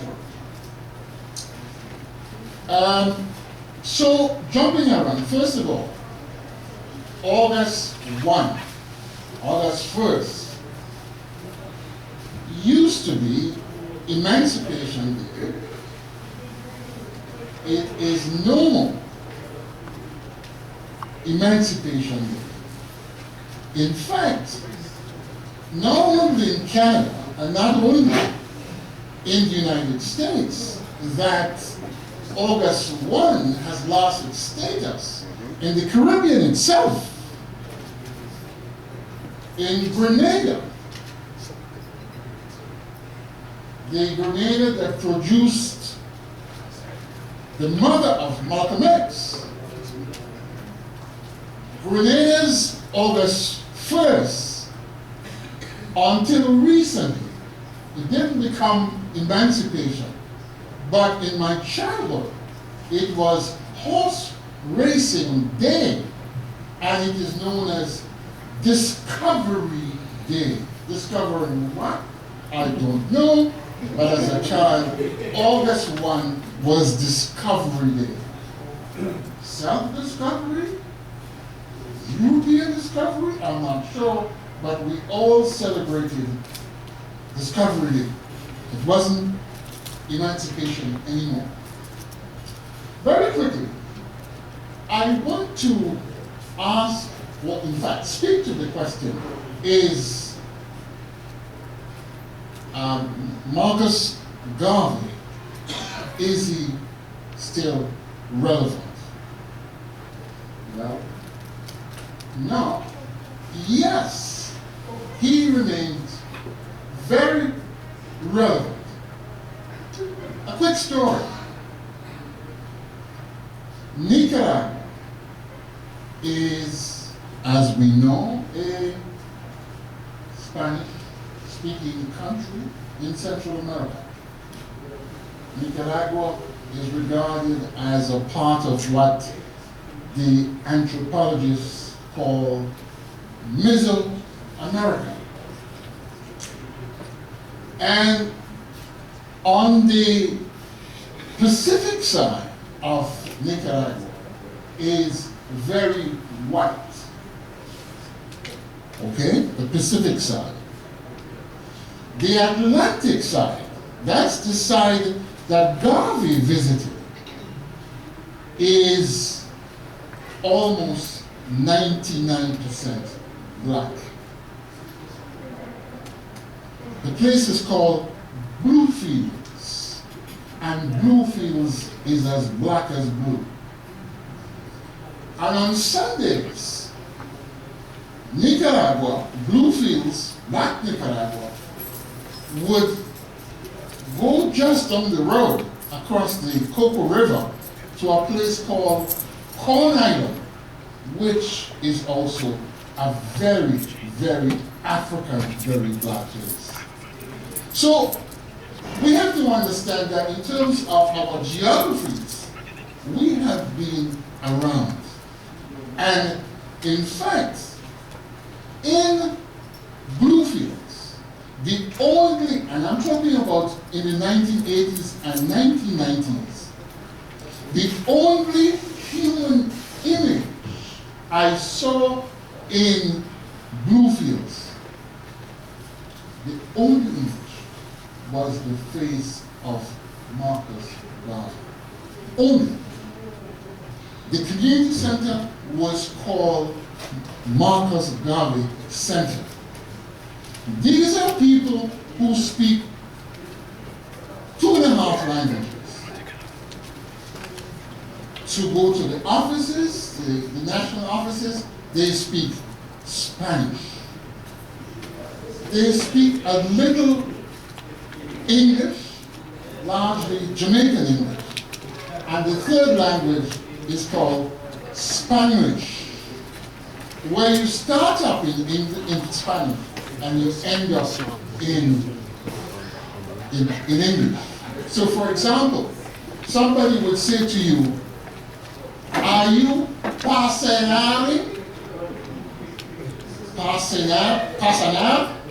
To go, to pass, and you add an NG to it. So I'm saying that you're looking at this predominantly speaking Spanish-speaking country, and Garvey's English is central. But time, I want to clean up very quickly. I want to say something, but to say this particular thing, and see what your imagination figures.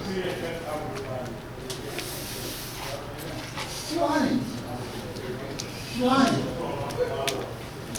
is at the heart of the New World imagination. Why is flying so important to the imagination of Caribbean people, New World people? Praise song, famous novel by Paul Marshall. Flying. Toni Morrison, Song of Solomon. Flying. Laïs Condé, Martinican novelist. Flying. Esteban Montego, Cuban, a slave. The last slave, I think, we had in Cuba.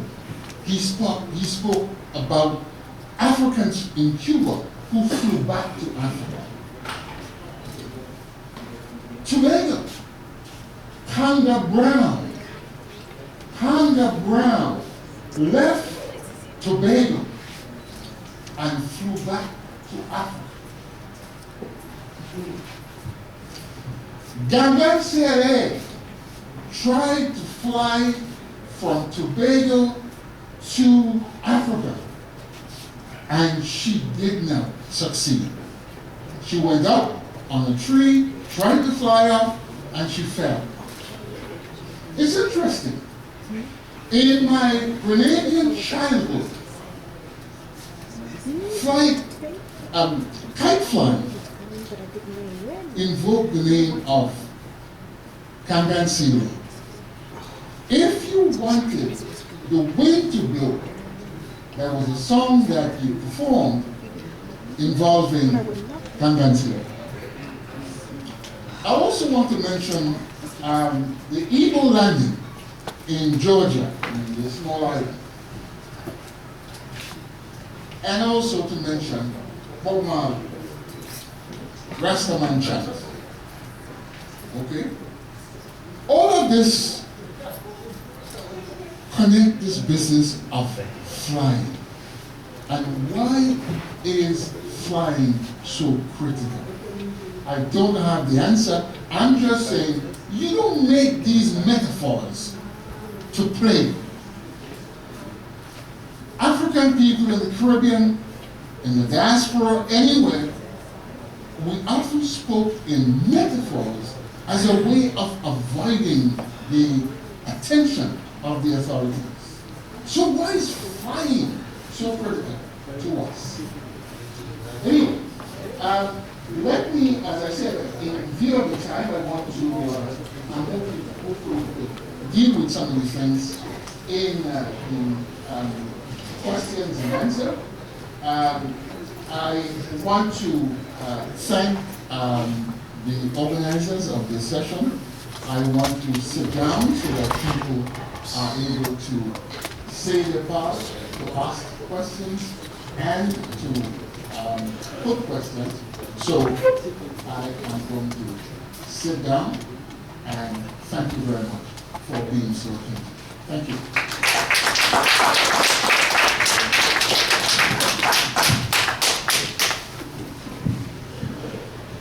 Thank you, Brother Caldwell. That's a very interesting thought, and it made me reflect a lot, because flying is a very interesting thing.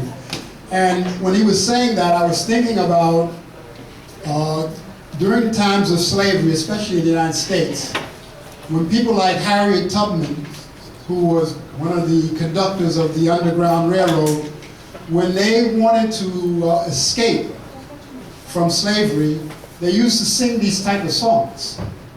When they would talk about, I'll meet you by the River Jordan, and or I would fly away to Jesus, or something like this. And these were the metaphors that were actually songs that the slave master might hear, who wouldn't think much about it because he thought they were talking about, you know, going to heaven or something like that. But they were really thinking about going up north. And they were really thinking about something more revolutionary than just having a pork chop sandwich. So I think it's important that these thoughts are circulating around us. You've heard different people with different presentations, and I'm going to open the floor to your questions to the panel. I think the way I would do that, I'm going to put the microphone on the side here. I'm going to have to put it on this side, because it's not going to reach.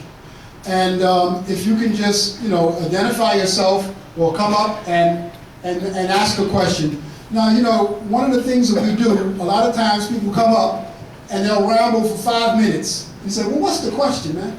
You know, like, what are you saying? You know, you're giving a whole speech. Try to, if you want to make a statement, make it short. One of the things is that I want to say, brother, and all due respect to you, brother, you know, there's a big community here. Nation of Islam, different people are here, or different people here are not here. I don't think it's important for us to, you know, point fingers at other people. Because as they say, when you point your one finger at somebody, your 3 fingers are pointing back at yourself. And with all due respect, you know, in the sense of unity and love and consideration for one another, let us be respectful in how we make our comments, because we're not here to fight each other. We're not here to make dissension. We're not here to create an ugly situation. We're here for the sake of knowledge and for the sake of brotherhood and sisterhood, and we're trying to bring about some good out of this meeting we have here. So I'm going to put the microphone down, and I'm just going to ask if you would like to come up and make a question. Please just direct it to which one of the panels that you would like to have the question directed to, and they will try to resolve that question for you. So, here we go. Anybody would like to ask a question? Don't feel shy. This is all family. And I can talk. If you want me to talk, I can go on for another hour and a half. I mean, Marcus Garvey is one of the people who I love to talk about, because Marcus Garvey, you know, when we talk about Malcolm X, when we talk about the Nation of Islam, we talk about Noble Drew Ali, there's a huge, huge history. Huge. The brother just touched on some stuff. Just touched on some things, some points. And there's a huge history to talk about. Because when we talk about Al-Hajj Bidin Shabazz, which was one of the big icons of the 20th century, his father was a Garveyite. His father was run over on the railroad tracks because he was a Garveyite. Malcolm X and his family grew up without a father because his father was a Garveyite. So when we can talk about that, we can talk about the trauma that we've all witnessed, you know, when we want to hold on to something that's going to bring meaning to our lives. You know, and I've read the book that you're talking about, this Muhammad Ali.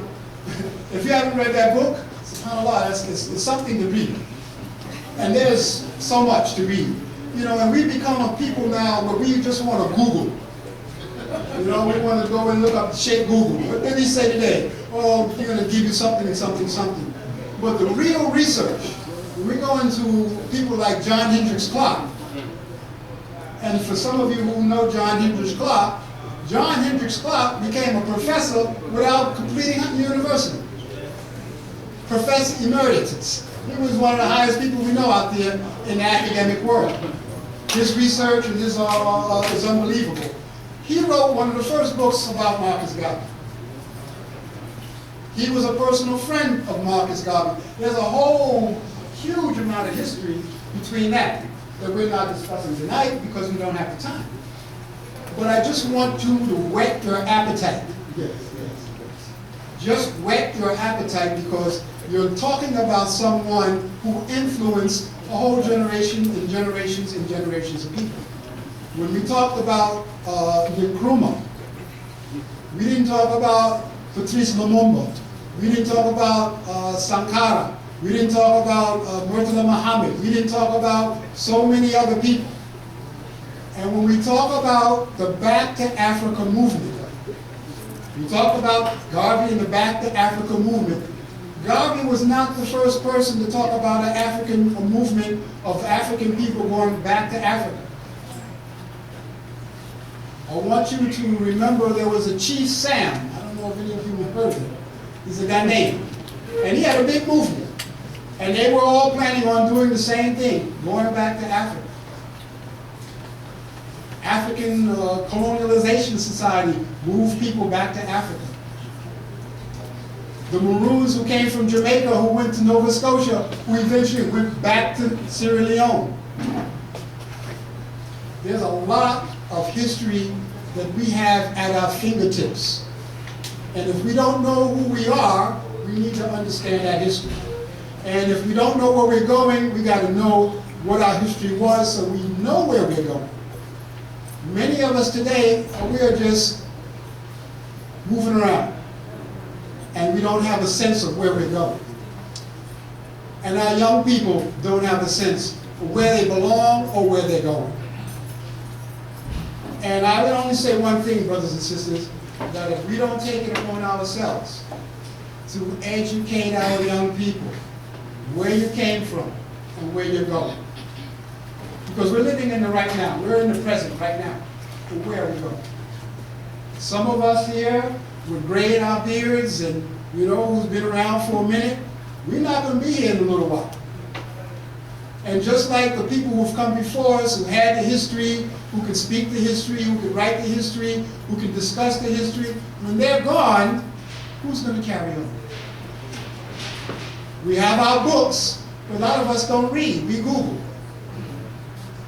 And it's wonderful that we have the Samsung and the Wi-Fi and all these different things, but who is doing the research? Who is making the research? Who is learning the languages? How are we going to speak to Africans if we don't know how to speak the language? It's not just English and Spanish and French. So, I'm sorry to do that, brothers and sisters, but you know, I'm just giving you the opportunity now. Please come forward and ask your question. What is very important to do research, what another thing, is where the source is coming from. That's very important. I agree. 100%. 100%. That's all part of research, brother. Yeah. Because, you know, when you study, when I said to you study, when you look at people like John Hendricks Clark, when you look at Amos Wilson, when you look at some of the other scholars that we have, we call it revisionism. We revive knowledge. Because if we took knowledge, just as you say it, on the point blank, there was some professor emeritus in one university in the UK. And it was a period where he was talking about the history of Africa. So Africa? Africa has no history. Africa's history started when white men came into Africa. Professor emeritus of a university. Is he foolish? Is he stupid? What is he? What's wrong? Yes. But he can make that statement, and all the people said, yes, sir. Okay, but we know better. When we started to get people like Malcolm X, when Malcolm X started talking about African American history, people was like waking up. Didn't hear that before. Didn't hear that before. When Garvey talked about the history of Africa, oh my God, really? And now we got so many people now talking about Egyptology and this and this and this and this. But we still got stupid people in our world who think that the pyramid used to store grain.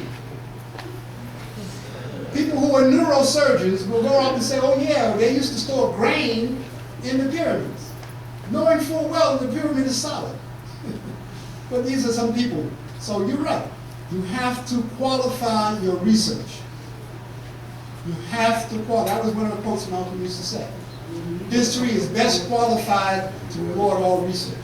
So anybody else for a question? Another great historian, Dr. Bennett. Yes, Dr. Bennett. He just recently passed. Yeah, that's the story.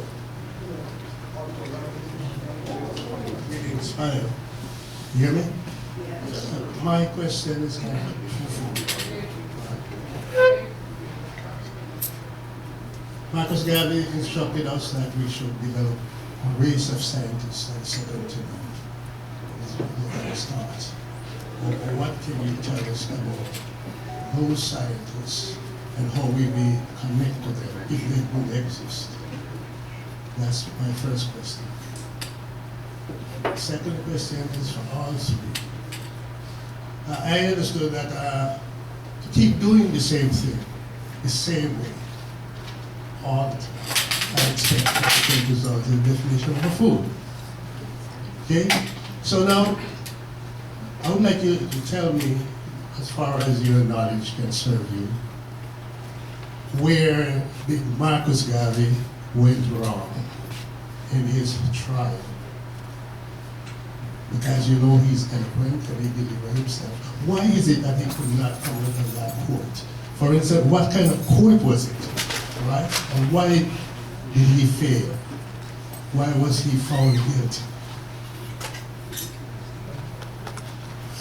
From the, say, the premise that, I mean, my name is given Terry Brown. That's a slave name. Marcus Garvey, what name was that? Was he not a slave name too? Was he owned by someone? So, see what you can, what light you can share on that, those two. Okay? Am I clear? Thanks. Clear. With regard to the first question, unfortunately, Marcus Garvey was taken out of circulation,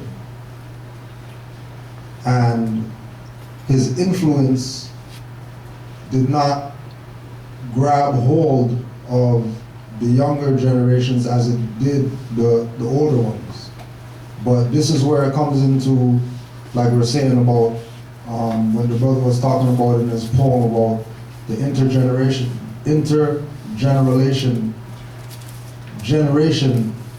where there's an obligation of the elders to pass it down to the younger, and there's an obligation of the younger ones to accept what the older generations are telling them, because experience talks, right? But then again, you know, we have the situation of people not standing up to their obligation, people not taking the responsibility that was laid down to them. So to have, yes, there are scientists and things like that of African, Asiatic descendancy, but more than likely they work for some European corporation or whatever like that, because we don't have the corporations for them to work for. Because there are scientists, there are people who are very well aware of Marcus Garvey, just like the brother said, Nicaragua or whatever like that. They got scientists there. I'm sure somebody there knows about science. If that whole country, in that whole place, all they got is pictures of Marcus Garvey, I'm sure he had some type of supreme influence on those people. Right? So, you know, things like that, you know, where are certain people is supposed to be demonstrated in society. And it's not being demonstrated because the people weren't taught correctly the perspective, in my humble opinion.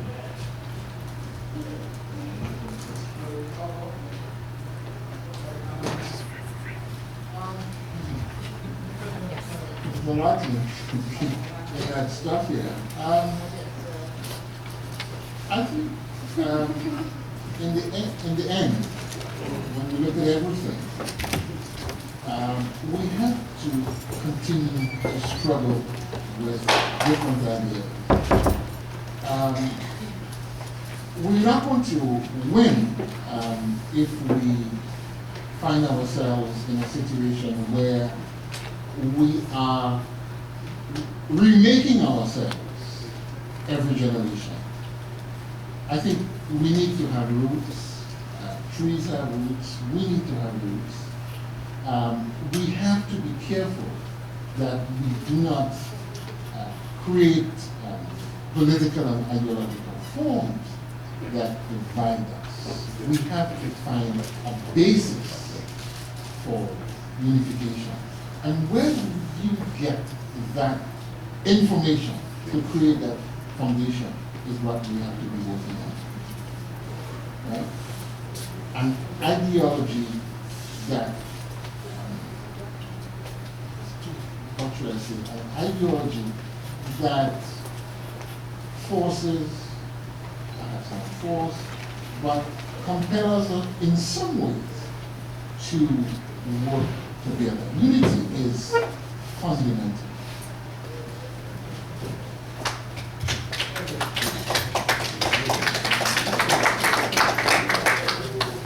Just a quick comment to respond to Brother Terry's two questions. On the second question, if we look at the context in which the Honorable Marcus Mosiah Garvey was convicted of these false offenses of mail fraud, we know that the political milieu, like my brother said, was such that the American government had allocated millions of dollars towards surveilling him, tapping his telephone, watching him in meetings, setting up other African people to sabotage his work. So there was the external enemy, but there was also the internal enemy that we have to look at. So we have to look at it in the context of the struggles that he faced as a Pan-African leader in that time in the 1920s in the United States, which is, as we know, one of the greatest, if not the greatest, purveyors of violence, especially against African people and indigenous Aboriginal people. So it's in that context that Garvey was fighting for the liberation of our people and fighting for his own life. Now, in their court system, the foundation says that, you know, an accused is innocent until convicted of an offense. But Papa Garvey was guilty until convicted of, you know, the offense. So the presumption in Papa Garvey's case was that he was guilty, even before he went into the courtroom. So what I'm saying is, in the context of the imperialist system at that time and all the forces that were conspiring against him, I don't see it as a failure. I think that given the amount of pressure he was under psychologically and organizationally and even spiritually, that he showed a level of strength and perseverance to actually go through that process and come out alive. So I don't see it as a failure. I see it as indicative of the evils of imperialism. And then on the first question about scientists, we have scientists in our communities worldwide, but then we have to look at who are they allied with. Are they allied with white supremacy, or are they allied with the Pan-African movement? When I was living in England, I knew of a scientist who, Dr. Sally from Uganda, brilliant world-renowned scientist who had found a cure for AIDS. and he was assassinated in, I think, the early 2000s. So we have to look at the fact that we do have scientists, but ideologically, who are they aligned with? We produce brilliance in every sphere of human life, but we have to look at who are they aligned with, who are these scientists aligned with, and how we can influence future generations to take up the mantle and become scientists who represent the interests of our people worldwide.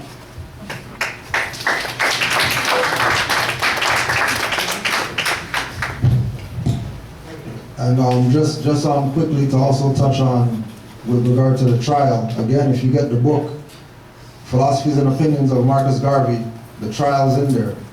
And what you would realize is that the docket of the trial listed United States, who was going against Garvey, which was the defendant or the plaintiff. They were labeled as in error. So the defendant, the plaintiff was labeled in error. Marcus Garvey, who was the defendant, was also labeled in error, which means the case is supposed to be thrown out right there. We're not even supposed to go into anything else, because both parties are in error. Why are they in error? Because their status is not legitimate. The United States is a private corporation, not a country, and Marcus Garvey is a ward because his name is Garvey, but then he's saying that he's African, which is a contradiction, but they're not going to come out and say that, because if they say that, then that would give too much to the people as far as what the real issue is, why we keep being abused. You remember, Marcus Garvey's case is Dred Scott, 1927. If you haven't read the Dred Scott case or heard about the Dred Scott case, well, Notion Carey, Nile Valley Books, got a book in the back about the Dred Scott case where they explain that the black man has no rights that the white man is bound to respect. Not because of racism, but because there's no such status as a black man.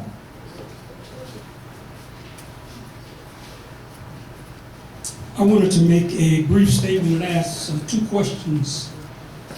Bishop Henry McNeil Turner was an African born in the United States who died in Windsor, and he founded the African, or he didn't found, he was an organizer for the AME Church, African Methodist Episcopal. He founded the church in Oakville, Ontario, which is no longer there. I think he started a couple of chapters in South Africa, maybe Guyana, the Caribbean. But he talked about going back to Africa before Marcus Garvey, as well as, he said God was black, and he was lighter than Malcolm X, which is irrelevant, but he stated publicly that Malcolm was, not Malcolm, but God was black. Now, I met my great-grandparents, George and Rose Glover. Both of them were born in Mississippi, but they lived in Winsboro, Louisiana. And there was a Garvey chapter in Winsboro, Louisiana. According to Tony Martin, Garvey's biggest following was not in New York City, was not in Ontario, it was in Louisiana, backward Louisiana. The questions I have is that women, I wanted three panelists to talk about the role of women in the Garvey movement, because a lot of nationalist organizations have been criticized for the way, especially in the 60s, women were treated. But it's my understanding from what I read, Garvey had women in leadership, there were women writing the newspapers and so on and so forth. So could you talk about, everybody could talk about the role of women in the Garvey movement, and could you talk about the newspapers? Is there anything in the 21st century, 2015, Garvey had a newspaper which was a daily for 3 years. It was in a lot of languages, more than English, and he had a daily for 3 years. So, could you talk about what are some of the newspapers? I guess we have the final call today, and the Burning Spear, and just those two questions. With regard to the connection of women, what you would want to do your research on with regard to Marcus Garvey is the Black Cross nurses. And when you research the Black Cross nurses, you'll find out that Garvey's influence in them was very minimal. Right? They took the leadership roles. They were the ones that set that up. Yes, it was an aspect of the UNIA. Yes, it had the influence of Marcus Garvey in it. But we have to keep in mind that all cultures of melanated people are anciently matriarchal, not patriarchal. And the concept of men ruling or man on top and woman doing whatever under that is European colonization, European mental colonization, because it is really about the feminine principle being respected and appreciated. And once again, if you go to Philosophy and Opinions of Marcus Garvey, he speaks strongly about sisters, females, the feminine principle being honored and respected. Speaks strongly about it. With regard to the newspapers, we have a newspaper in the back called the Masonic Gate, and that's from a Moor in Philadelphia by the name of Abdullah Mosey Bey, who took it upon himself to put out the fact that Masonry is really Moorish science underground. And he's resurrecting that information so that our people can stop throwing their stuff away and reclaiming everything that somebody else claims is theirs, since everything came from us anyways. And there's also the Moorish Guide, which is a newspaper that comes out of the Moorish Science Temple of America, that also deals with the issue of reclamation of our culture from the inquisitional forces and claiming everything that we think has nothing to do with us, but upon research you find out that we have involvement in everybody's culture all around the world and are the founders of it. I want to thank Elder Norman Otis Richmond, who is a stalwart in our community.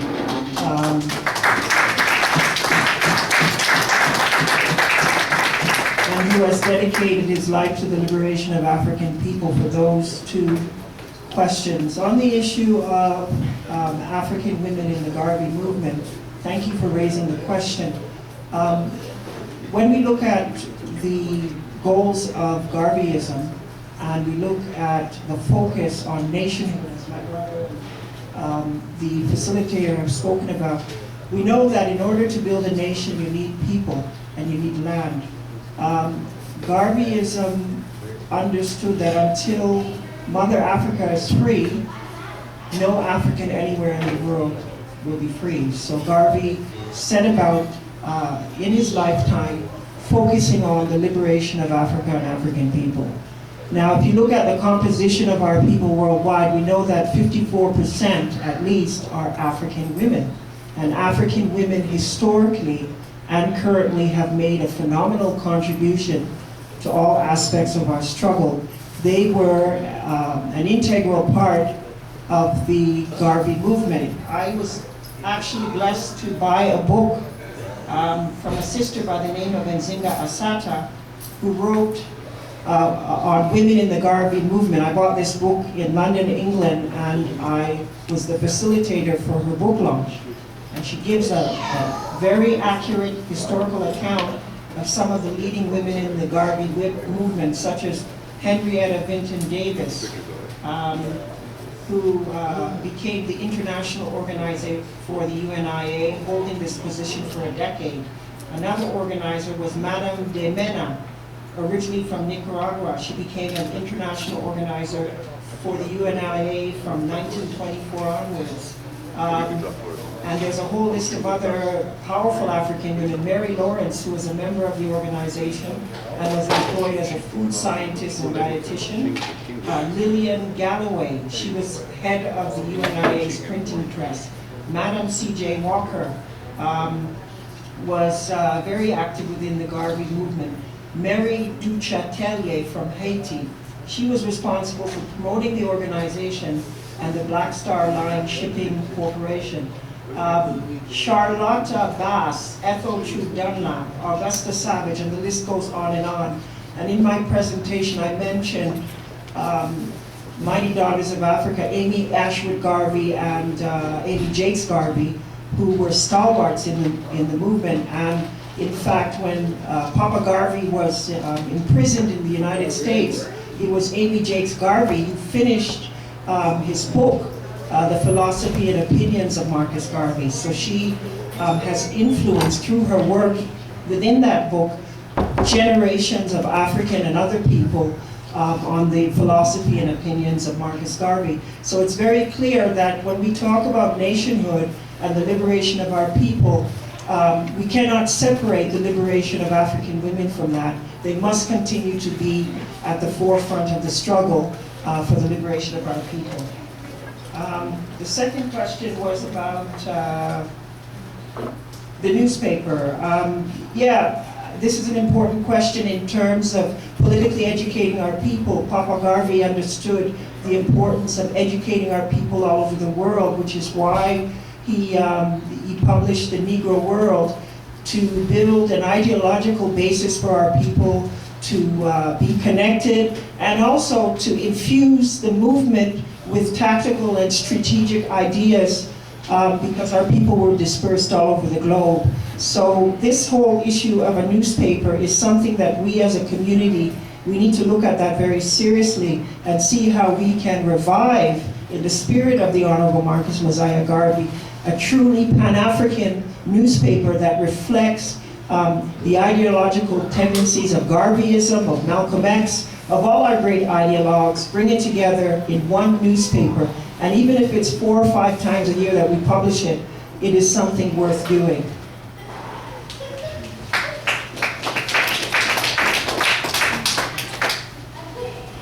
What else can we add? Not very much. I think those of us who are bothered to look at... Can't hear you. If we bother to look at Garvey, we will understand and see what he managed to accomplish in terms of raising women to leadership. The only other point I will make is that Garvey was a great man, a great leader, but he wasn't perfect, and we can fall and fault him in some respects. But even when we consider his defects, if you want, on the question of women, he was way ahead of anybody else at the time. Women, the business of leadership, literary work, I'm not going to waste time on that one. I think I can say in a single line that the literary production in the Black, well, particularly the Caribbean and the New World, was led by women. That's simple. Thanks.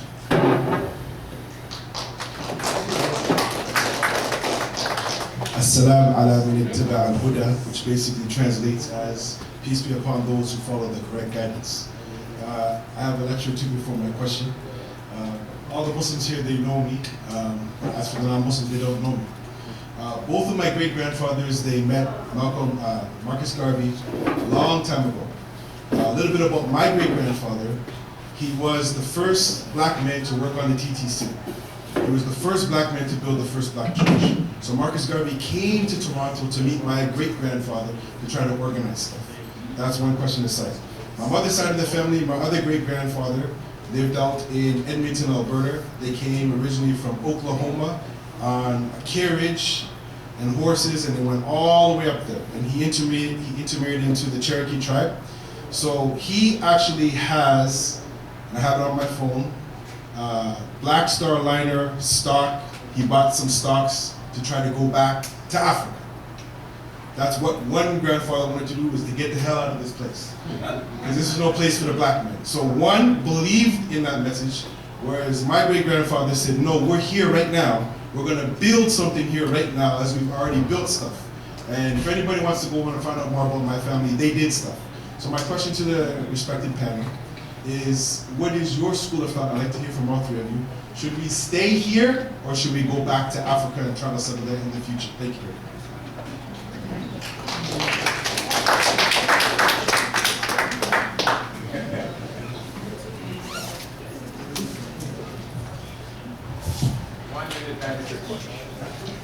One minute? 1 minute response each.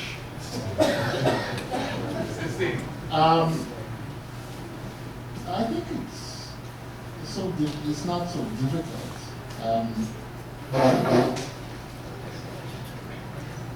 We created, with our sweat, this place for 500 years.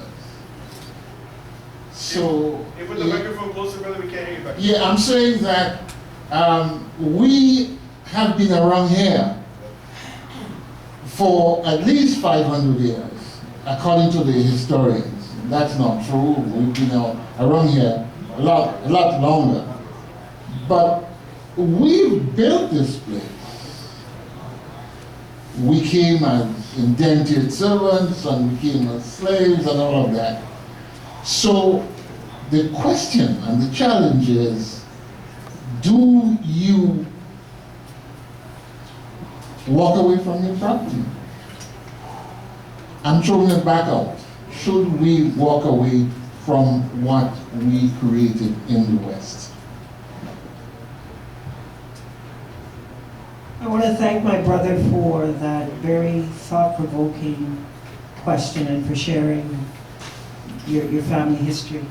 I want to just share a quote from Chester Higgins Jr. in the same book, who says that we are Africans not because we were born in Africa, but because Africa is born in us. Look around and behold us in our greatness. Greatness is an African possibility. You can make it yours.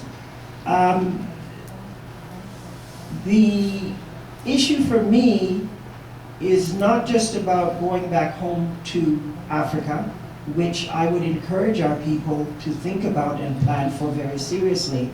But wherever we are in the Pan-African world, what are we doing for the liberation of Africa? That to me is a more important question, because if we're going to go home, we need to go home and do something to liberate our homeland.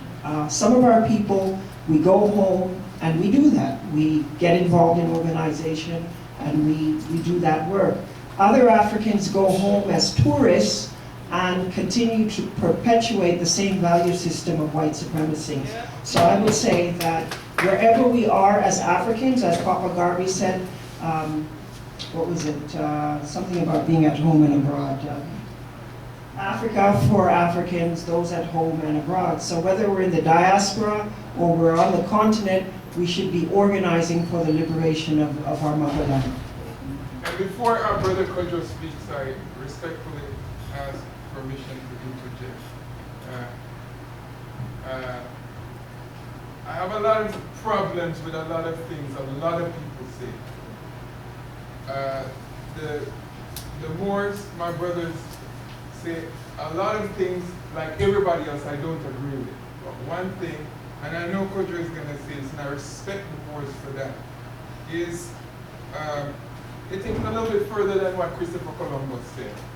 Not Christopher Columbus, but Ivan Van Sertima said. Ivan Van Sertima said we came before Columbus, which is more than 500 years, but the Moors have put it in a more powerful perspective in that we have always been here.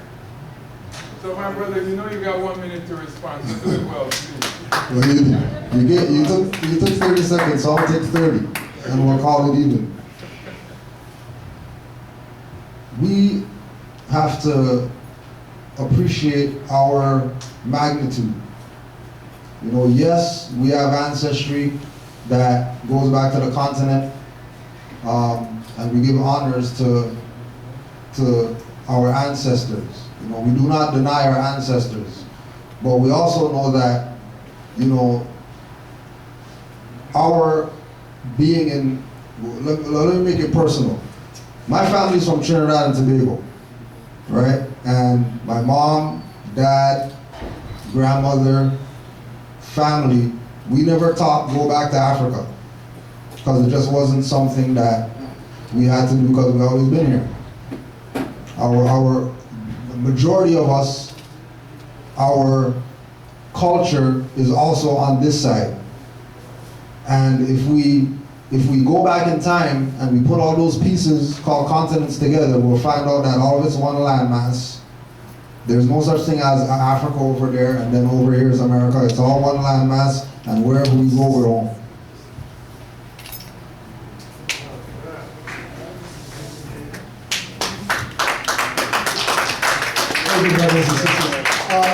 I'm not part of the panel, and I just wanted to say one little small thing. When I used to hear about Garvey movement talking about going back to Africa, you know, a lot of people said, I ain't going back to Africa. What am I going to do in Africa? Look at them Africans. You know, and they were very derogatory thoughts about Africa.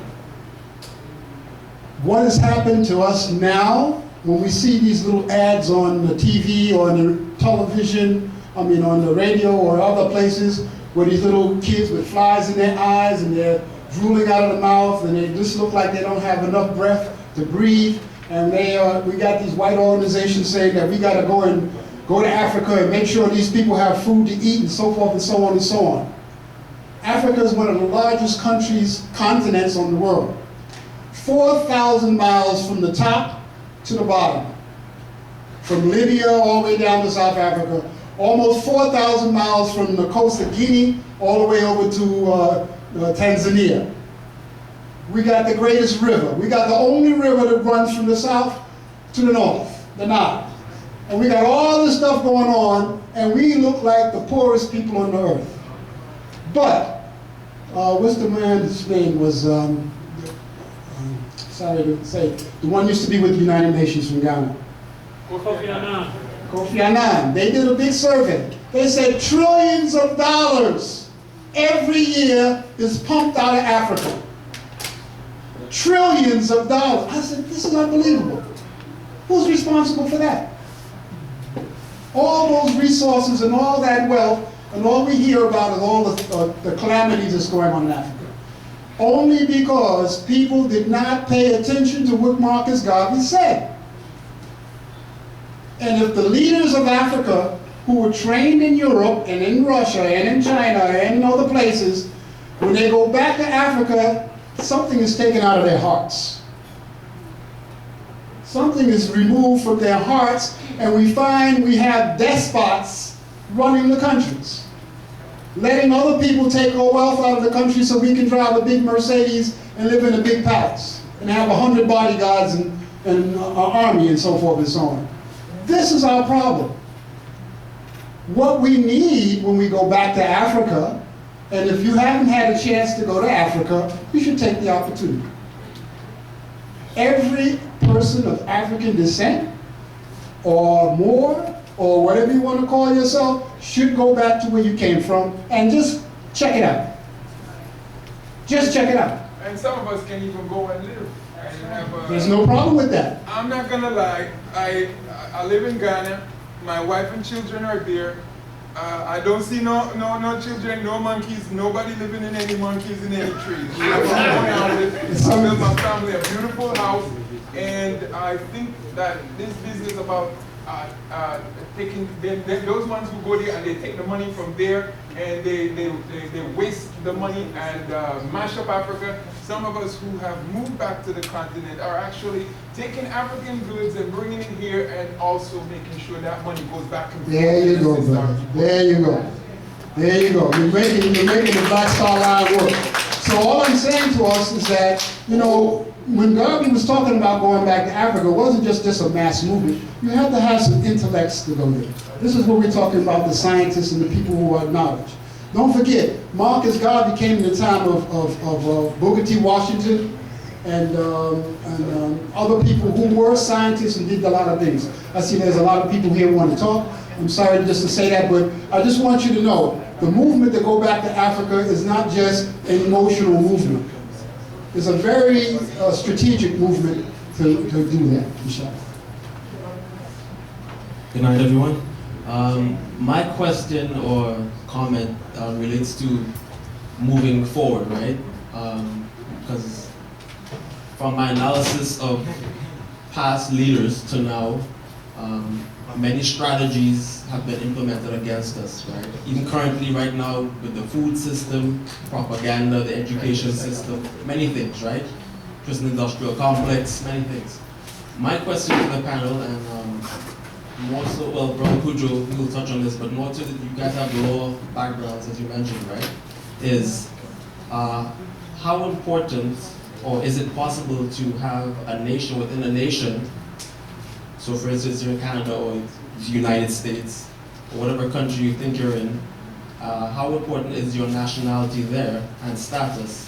And is it possible to resurrect our nations within these countries that have been colonized and all that stuff? Or do we need to find a way to actually separate so we can fulfill things that we need for ourselves, such as farms and different things, and not be regulated by foreign governments? So that's my question.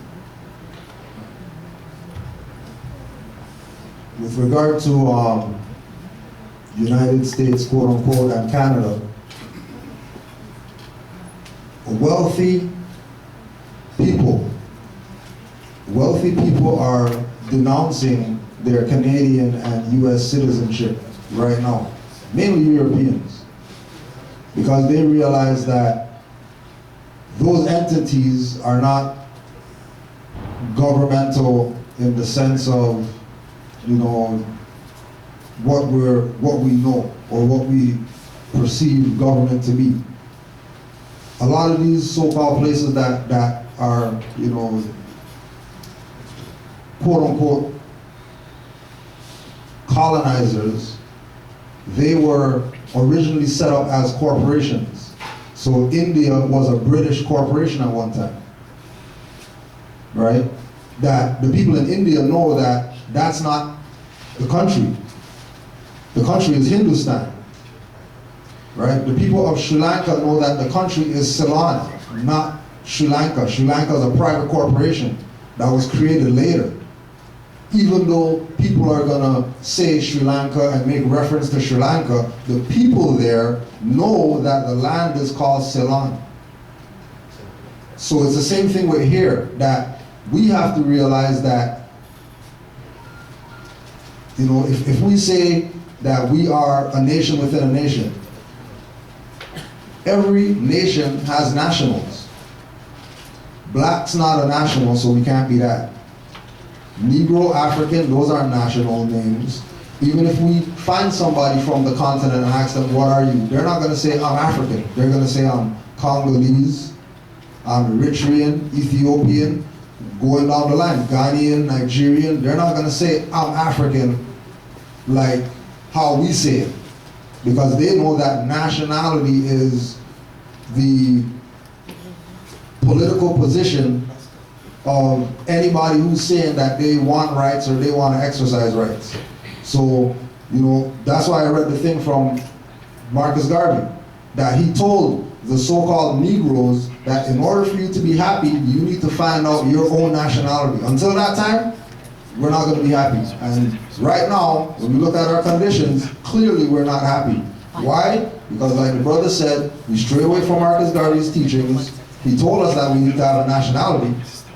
John Henry Clark came out, you can go on YouTube, Google that. John Henry Clark talks about nationality. And him talking about, we are a nation within a nation, but we don't have a nationality. We need to find out what our nationality is.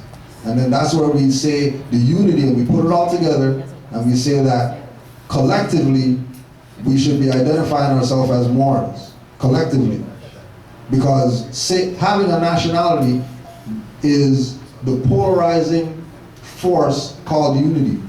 That's what nationality is. Once you have a nationality, then you can have unity. Until you have a nationality, then you won't have unity. You're going to have all these different groups saying that they are the one that brought the information or whatever, but that's a fiction. Every single nation on the planet has nationals, and all those nationals have a nationality. And Chinese don't call themselves yellow people. I don't care what's going on, they don't call themselves yellow people.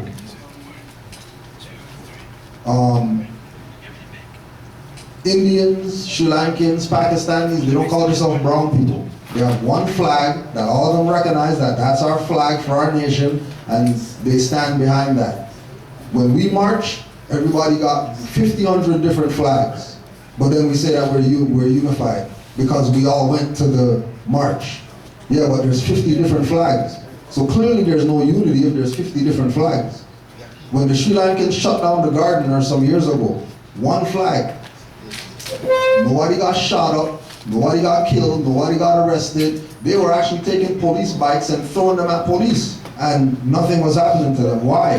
Because nationality.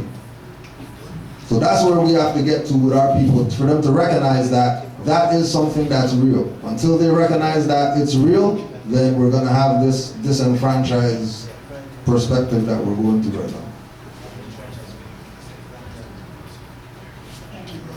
Thank you, brother, for your question.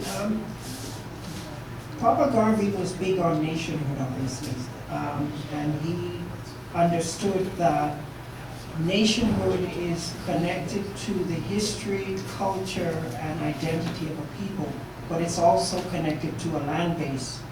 And he understood that African people, irrespective of where we were born or where we were living, whether in Central America, the Caribbean, Africa, or whatever, we are one nation. It's only through the partition of Africa in 1884 that all of these nation states, Nigeria and all these other states, emerged because the Europeans had a definite plan for our continent. Similarly, those of us who were stolen from the continent were brought against our will to these different islands, and some of us are so stuck on being Jamaican, Barbadian, and all this that we don't see the commonality of nationhood that we share by virtue of our culture, history, identity, and the land base of Africa that we come from. So the first thing for our people to understand is that we're one people. It doesn't matter what language we speak, what shade our skin is, we are one people. And so in terms of what you're asking, the step forward for us from this meeting onwards is to see how we can follow up from the positive energy of African people in this room. Some of us have identified that we're already an organization. Others have said they're not, but they'd be willing to join. So we should bring together those forces who want to go forward with an agenda that's going to help improve the conditions of our people.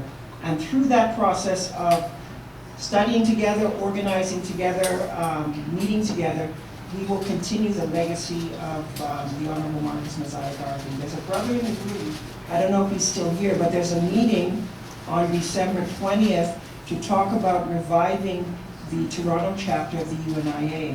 So this would be an important contribution toward the discussion around nationhood. But organization is a critical part of our nation building because we're under so much attack. Oh. We realize it's almost 10 o'clock, right? Yes. I hope we got that in context. Yes, I'm going to be very, very brief. The business of nation is a very difficult thing. For me, a nation is a community of spirit. Nation is not land, in my opinion. Nation is spirit. There are many people who are in fact nations and are without land. In Canada, we know, in Palestine. So nation for me is all spirit. Sometimes the spirit is involved in a physical form or is expressed in a physical form. But nation and nationhood exists long before you have physical territory.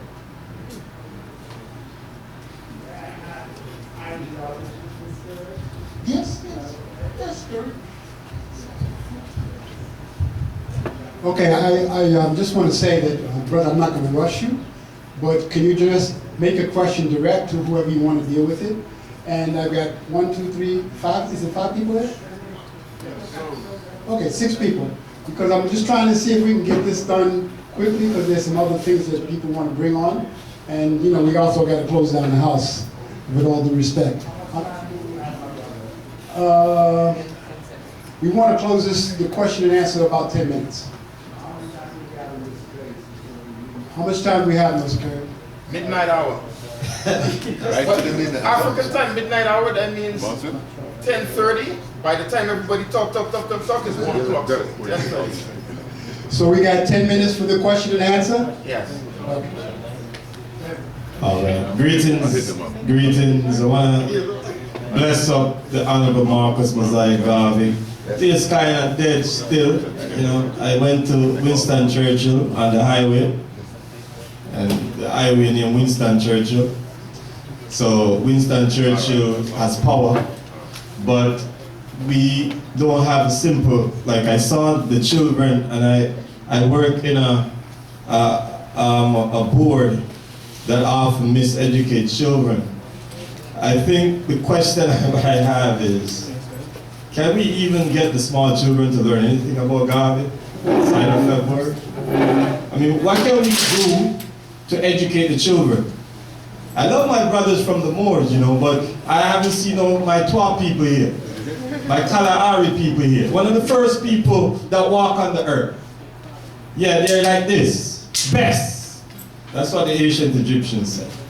We have many different schools of thought in the knowledge of our kin. And so the question is, how can we impart some of this kin, our knowledge, to the children? Because we are talking here about Garvey. If I go to the schools every day that I'm there, that miseducated place that I draw a paycheck from in this contradiction, I ask them every day, who is Garvey? They tell me, say, Martin Luther King. Right? Who's Garvey? They don't know who Garvey is until I send them on a path. Are we doing anything as a group to educate the children about our kin? Because everything else, whether I'm Moor or Rasta, police kill all our same way. And we can't do shh about it. Because it don't matter. We need to teach the children so we can move as a movement. OJ, you need to stop yourself before I send you home. You're disrupting. Good, my brother. So we're done. Answer the question. I'm the driver, so keep quiet over there.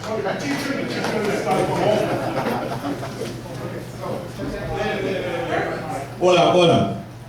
You can't teach what you don't know. So it's a nation, we talk about nation building, but if the children are in a space of learning like ACHA, we can teach them, then they can teach their parents. So in our African nest, or our Moor nest, our Rasta nest, whatever we call ourselves, it has to be taught in reverse and out of verse and every which way, because sometimes the children will teach.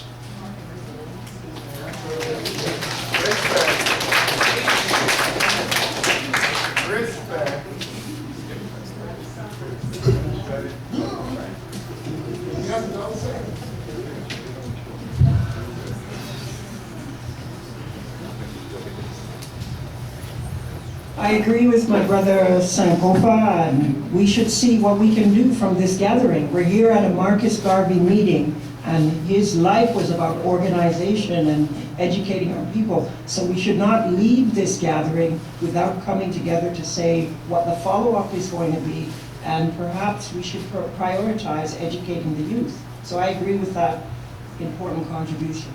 I think a part of the follow-up should be that yes, I'm not going to disrupt. This is my last disruption.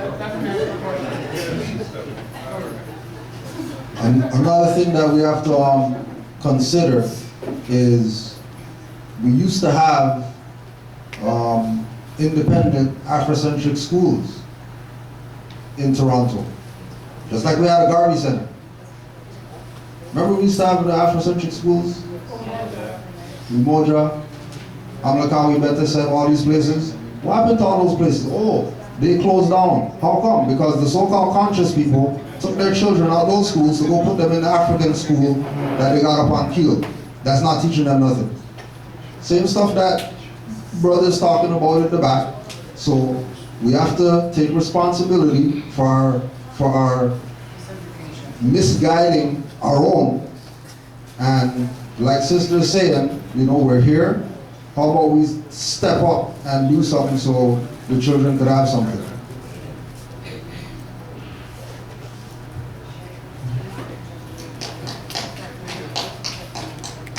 Marcus Garvey will always be held as a great leader.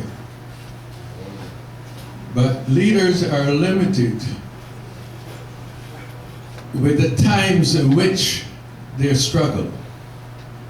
In my view of Marcus Garvey's struggle, I regard it as a struggle of awakening of the African people into an anti-colonial struggle.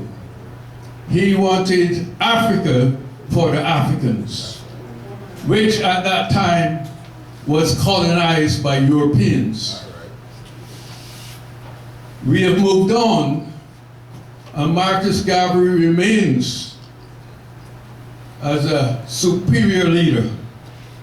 But times change, and we need leaders with new ideologies to deal with the times that we are in. Brothers and sisters, I say, capitalist ideology has shown us that even though Africans are running the countries, the people are still suffering.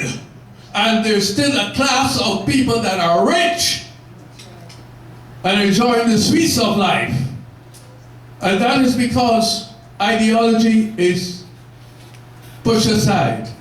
Just because you're black, it doesn't mean that you are fighting with all the blacks and for the blacks' interests. We have divisions in society now with ruling class who see after themselves.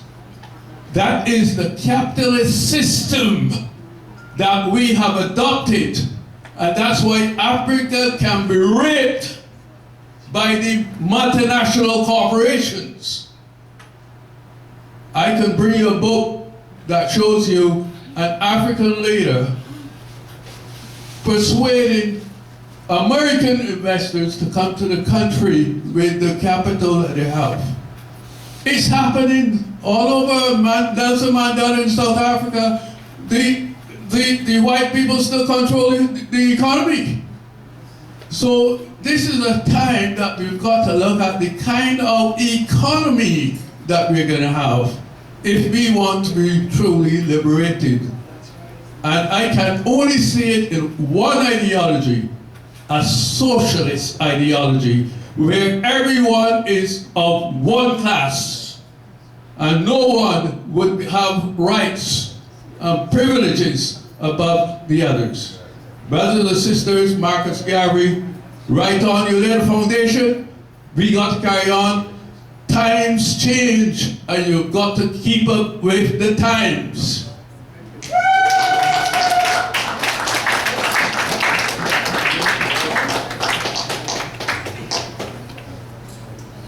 I just just wanted to thank Elder Sankara for those powerful words. If you look at what's happening in Africa and the diaspora, we see that the distribution of wealth among the masses of our people, most of our people are living in poverty. So the issue of wealth distribution is something that we need to look at very seriously as we work towards the liberation of Africa and our people. Why is it that 2% own and control the wealth, while the 98% wallow in poverty and violence and mistreatment? We need to ask these questions and come up with solutions. My name is Owusu Young. It's a Ghanaian name given to me by Ghanaian brothers. When I spent time in Africa, I lived in Africa for 13 years, and most of it was very enlightening and very elevating. I came to Canada just before 1970. I went to a small university in Nova Scotia. I did geology as a profession. I worked in Canada for 10 years. And as a geologist, you have to work every summer in geology in the bush, in the Canadian bush. And this summer, I went out with the chief geologist. He hired me, and he drowned the second week we were on the job. And I ran the job. It was 100 miles by 25 miles. I ran the job. I turned in the report to the company, and all they did was send me to Chicago. It was an American company, IMC, and all they did was raise my salary by $500 a month. I was never promoted, although I ran that big concession, and I got fed up, and I went into teaching in Sudbury at Cambrian College. It's now a university, and I got fed up and went to Africa. My question is simple. When I went to Africa, I was promoted in the 10 years I was there.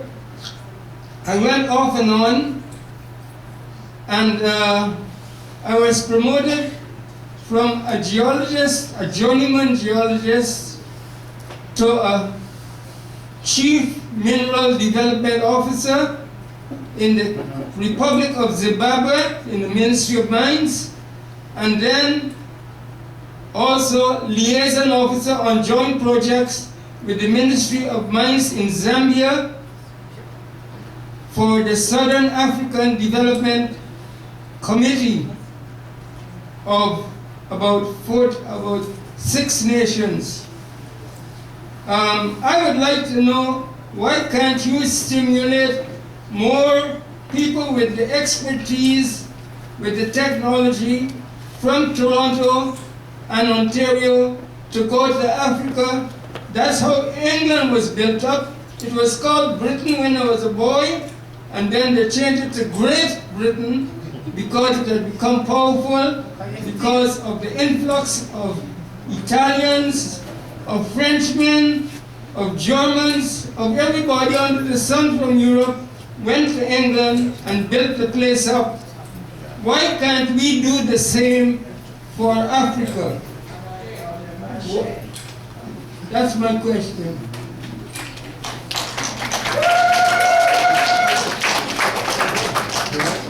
And if we go back to page 268 of Philosophies and Opinions, all those nations that helped build up so-called Europe, they had a nationality. They knew who they were, whether they cavemen or whatever like that, that doesn't matter. They knew who they were, and they supported their own. Right? They weren't classified as, they were racist or whatever because they supported their own. They only do that stuff with our people. They only make us feel guilty for supporting our own. Other people don't feel guilty when they support their own. So we have to rephrase or reframe our thinking and start supporting our own. And have no qualms about it. Once we start supporting our own, once we realize that, you know, these so-called people that love their culture and want to assist and want to help, they need support in order to help. All these so-called European countries, they are going to make sure that their European nationals get their 100,000 a year or whatever like that, so they could come help build something up. Are these so-called African countries willing to pay these people whatever they're worth, or are they compromised and, you know, willing to sell out the country to, or the countries to other people and make these people slaves in their own land? Which is why we have nothing, because we continue being slaves in our own land. Right? Again, it comes back to understanding who you are and recognizing that people have taken a position of making sure that we don't know who we are and that we don't respect who we are. Once we have that self-respect back, then we would start doing for ourselves like all other nations are doing for their self, because they respect themselves. Just want to say, just conscious of the time, very quickly, I have had the privilege and the honor of going home to Mother Africa to 9 different countries, and it's positive to see that Africans in the diaspora, there is a stream of our people going home to do very positive work. Brother Oji is an example of that, and there are other Africans doing it. I think in terms of our reality here, again, it goes back to the same question around the level of organization of our community and the extent to which we're sharing information on a regular basis. If we could create some form of a structure where we came together to talk about these issues, share information and so on, then we'd be able to educate our people about the benefits of going home, like our elders said, and spread the word and improve the imagery of Africa among the masses of our people here. Because as has been said previously, there's a lot of negative imagery in our minds and spirits about Mother Africa. But when we go home and we see the beauty of our continent and how rich it is, it's the richest continent on the earth, not just in terms of material resources, but spiritually and culturally, our people will follow more and more. So I think, again, we should look at what we can do from this gathering in the spirit of Papa Garvey around that issue of educating our people about going home and making that contribution. 2 beautiful children there. Me and him. What's his, please say your names. Jaden and Amari. Greetings, Jaden and Amari. Greetings. We would like to know why Marcus Garvey got arrested by the FBI agent. We heard he did a lot for our culture and taught lots of our ancestors and people in our history, but we would like to know why he got arrested by the FBI agent.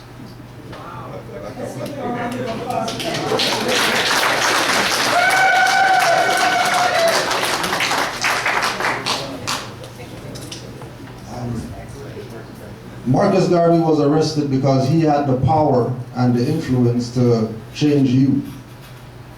Marcus Garvey got arrested because he had the vision that one day young people like yourself would be asking the questions that you're asking.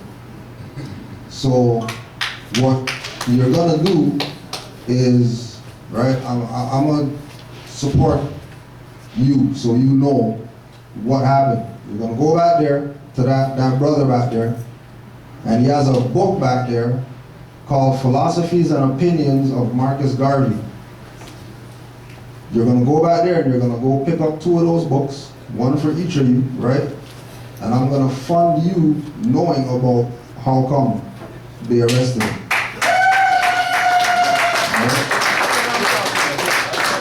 Because we can tell you, but if you read it for yourself, then you'll really know why.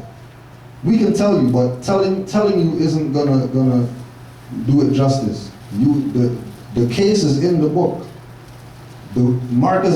Amy Jack Garvey, one of the wives of Marcus Garvey, made sure that the case was in the book so that young people like yourself could read it for yourself and know why they did it. All right? So make sure you go out there and get the book. No, Shakir, I got you covered with it. Thank you.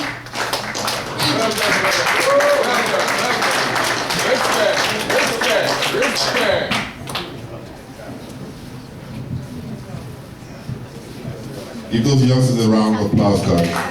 Takes a lot of courage.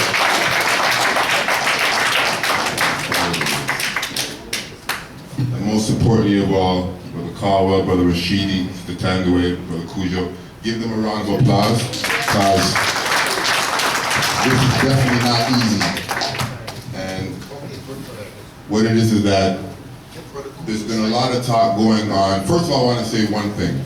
They asked Garvey, maybe you guys can recollect, they asked Garvey which side God is on. And Garvey said the side with the biggest army. They also asked Garvey another question. I'm sure you guys will remember this one, 2 sets of philosophies and opinion. Are you an African or are you a Jamaican? I'm sure all you guys probably know the answer. He said, why would I give a whole continent for an island? One of the things that we got to realize here is that as we move forward for 2016, is that, and let me give you another breakdown. By a show of hands, how many of us in this house today, in this room today, are from the diaspora, who were born in the diaspora? Raise your hands. How many of us in this room, with a show of hands, were born on the continent? That's problematic. If we're talking about a Pan-Africanist, global African communities network, a global African community. We need to start dialogue with people from the continent. You see what I'm saying? Because they're not coming to some of these events. Most of these events, I'm from Ghana, you know what I'm saying? But I grew up in Toronto. I grew up in this, society, so I understand I'm like a chameleon, because people don't know, they didn't know I was from Africa growing up. So it helped me to see things a lot more clear than most of y'all. I can get down and see how people from Africa perceive West Indians. So I've been in communities, I've been in communities where I hear some of the things that brothers and sisters from the West Indians will say about Africans, and vice versa.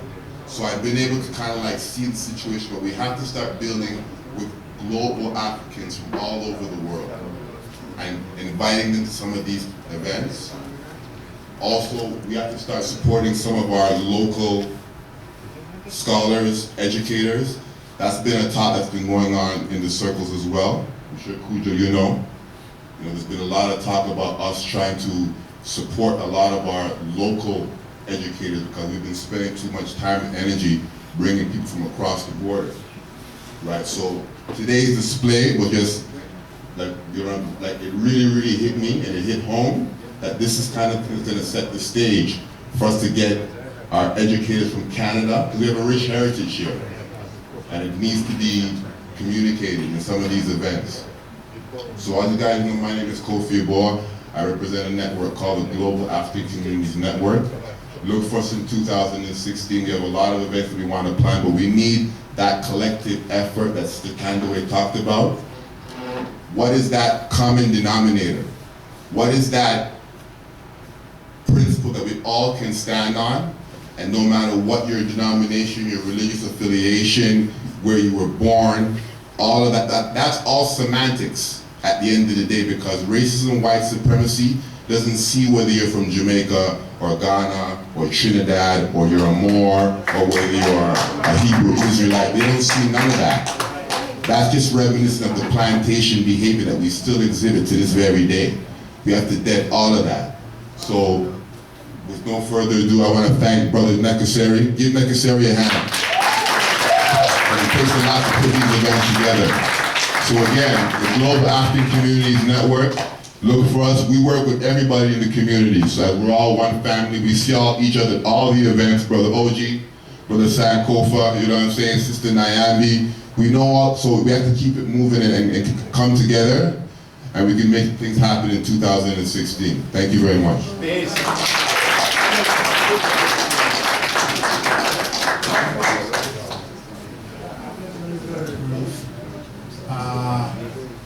I want to give thanks again for just being here and blessings. And I think what we need to really do is to start thinking of some simple, practical, realistic things that we can do either collectively or individually to move the cause of our African people forward.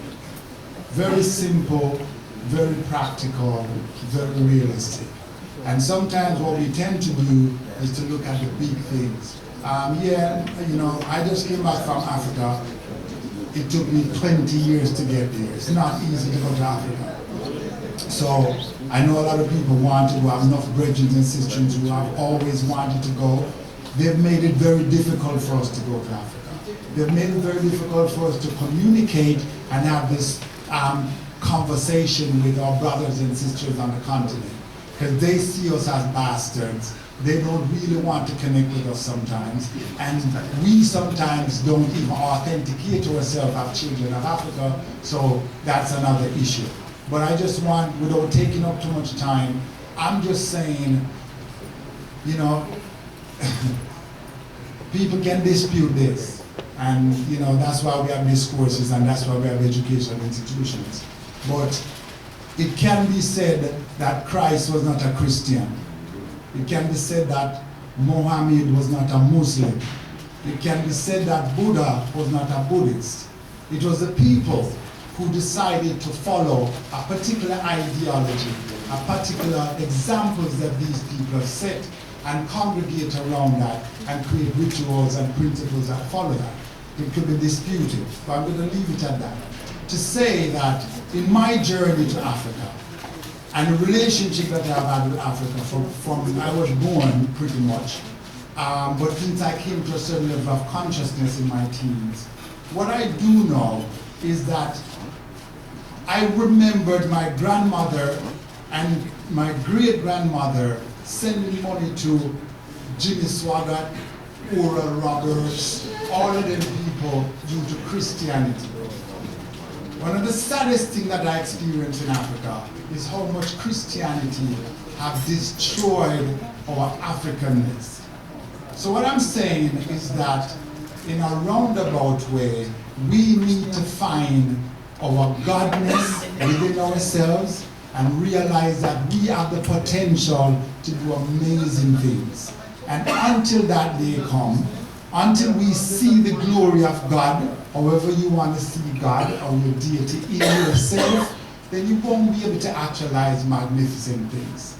And so think of the things that we can do collectively, simple, effective, and achievable, but also think of the things that you can do as individuals, because we have a light to shine.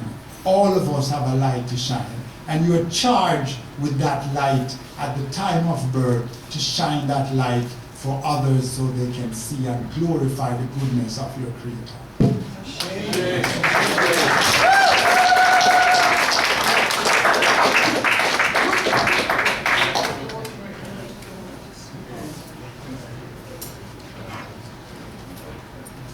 Peace be unto everybody.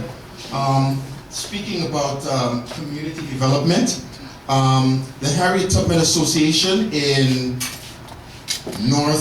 East Scarborough is still running programs, and it was at its zenith in the 70s and 80s, but it's kind of waned now. But they have the potential that they're offering programs, so I think it's a good association that people should get in contact with to put their children, and also for adults, because what you do, the very small things you do, affects everyone.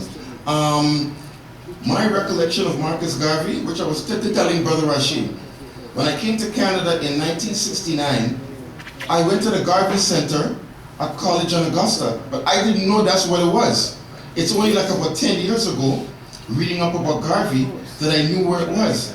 That Brother Rashid said, he told me, they used to offer, there's a brother, I didn't see him here tonight, I know Brother Owen knows about it, Tidy Francis, that they used to run programs on the second floor, which I used to go to in grades 6, 7, and 8 to help with my homework after school. Because I used to live across the road at 368 College Street. Upstairs, and I used to go to Lord Lansdowne Public School. Although I look like this, I'm an old man. And the people at the Garvey Center, they were lifting themselves up and their community. And I went there, I learned about Zimbabwe. I think I still have some of the printouts about what was going on in Zimbabwe and South Africa, Joshua Nkomo, Robert Mugabe, and everything like that. So I'm saying, for the young people like these two, and I know there's a lot more in the ACHA and so on, we as adults have to spend our money. African people, you have to spend your money. People spend their money, thousands of dollars, adults.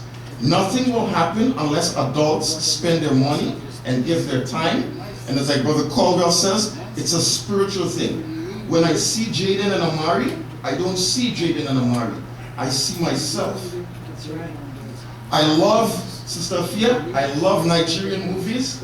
I love Ghanaian movies. Because when I see them, I see Grenada when I was small going to my grandmother. I see Trinidad when I go into the countryside. So it's like, it's an all-African experience, right? There's no Nigeria, there's only us. You understand what I'm saying? The same red mud in Grenada is the same red mud in Nigeria. That's right. Right? And when people see you, they see you just like this. Which part of Africa you're from? That's right. Trinidad. They say, where you? So I'm just saying, adults, please spend your money. Please give your time. The Harriet Tubman Association and others, you can even start one yourself. And we can start with Saturday programs. The Harriet Tubman has a program at Monsignor Fraser High School. Get in contact with them. And here's the thing. When I went there, the caretaker says, the Tamils have a program every Saturday where they teach Tamil. One last anecdote. When the war broke out in Yugoslavia, remember when Yugoslavia, Bosnia, Herzegovina, everybody was fighting? You know where the money was coming from and the fighters? Toronto. People who are, just like you said, it's a spirit. Like we are Serb. And like these guys, they like kill you. You never been to Serbia? They speak Serb poorly. They probably eat McDonald's more than anything. They identify with Serbia. So some people ask, do you have a dual loyalty? No. I'm a Serb living in Canada. Just as you say, I can live on the moon and be Serb. So we are living in Toronto, and we are African. One last thing with the Moors. If you do research on the Americas, Central America, the oldest civilization in Central America and South America, even southern United States, are the Olmecs. If you see the Olmecs, they look like us. So the question is, the people who are there now, where did they come from? The only person that has an explanation that I heard that makes sense, Taj Tariq Bey. Because there's a white writer wrote a book, I think it's called 1493, When the Chinese Discovered America. Taj Tariq Bey says, the people we see now today are an amalgamation between the, you can't see this whole thing in language. It's not even African anymore.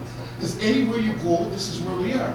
If you go to China, Philippines, everywhere, you see the melanated man or woman, right?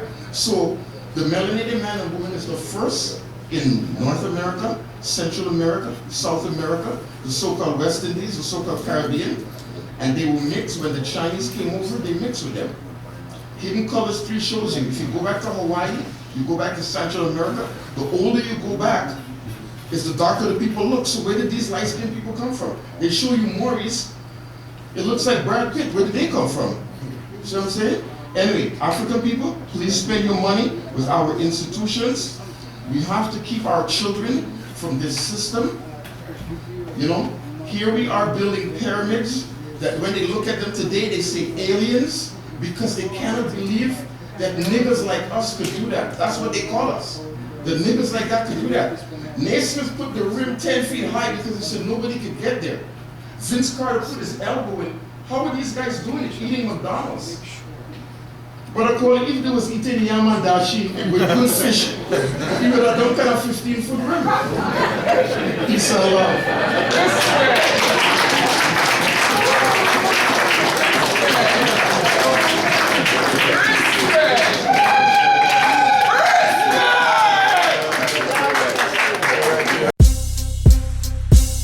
I'm watching as the National Guard shop gets set and drew prophecy of soldiers with bayonets. Martial law coming, all you blind, it's bigger than curfews. You're stateless and they living off your virtues. Vampiric, touching their hair, you calling them rude. Blacks are dead carcasses, they see energy food. While you riot and run among us, Moors look and cuss blacks out, Moorish Uncle Ruckus. You incompetent, not descendable, playing a fool. Or maybe not playing, cause I don't get what you're saying. You burn your own community down to the ground, but won't light up a precinct. You coward ass clowns, giving cars black eyes and windows, busted lips, and the unity of CIA funded blood that Crips can be a step in the direction of King Alfred plan. If you wanna really be free, kill that straw man. Let it burn, burn, baby burn. Maybe they would learn, maybe learn. Let it burn, burn, baby burn. Maybe they would learn, maybe learn.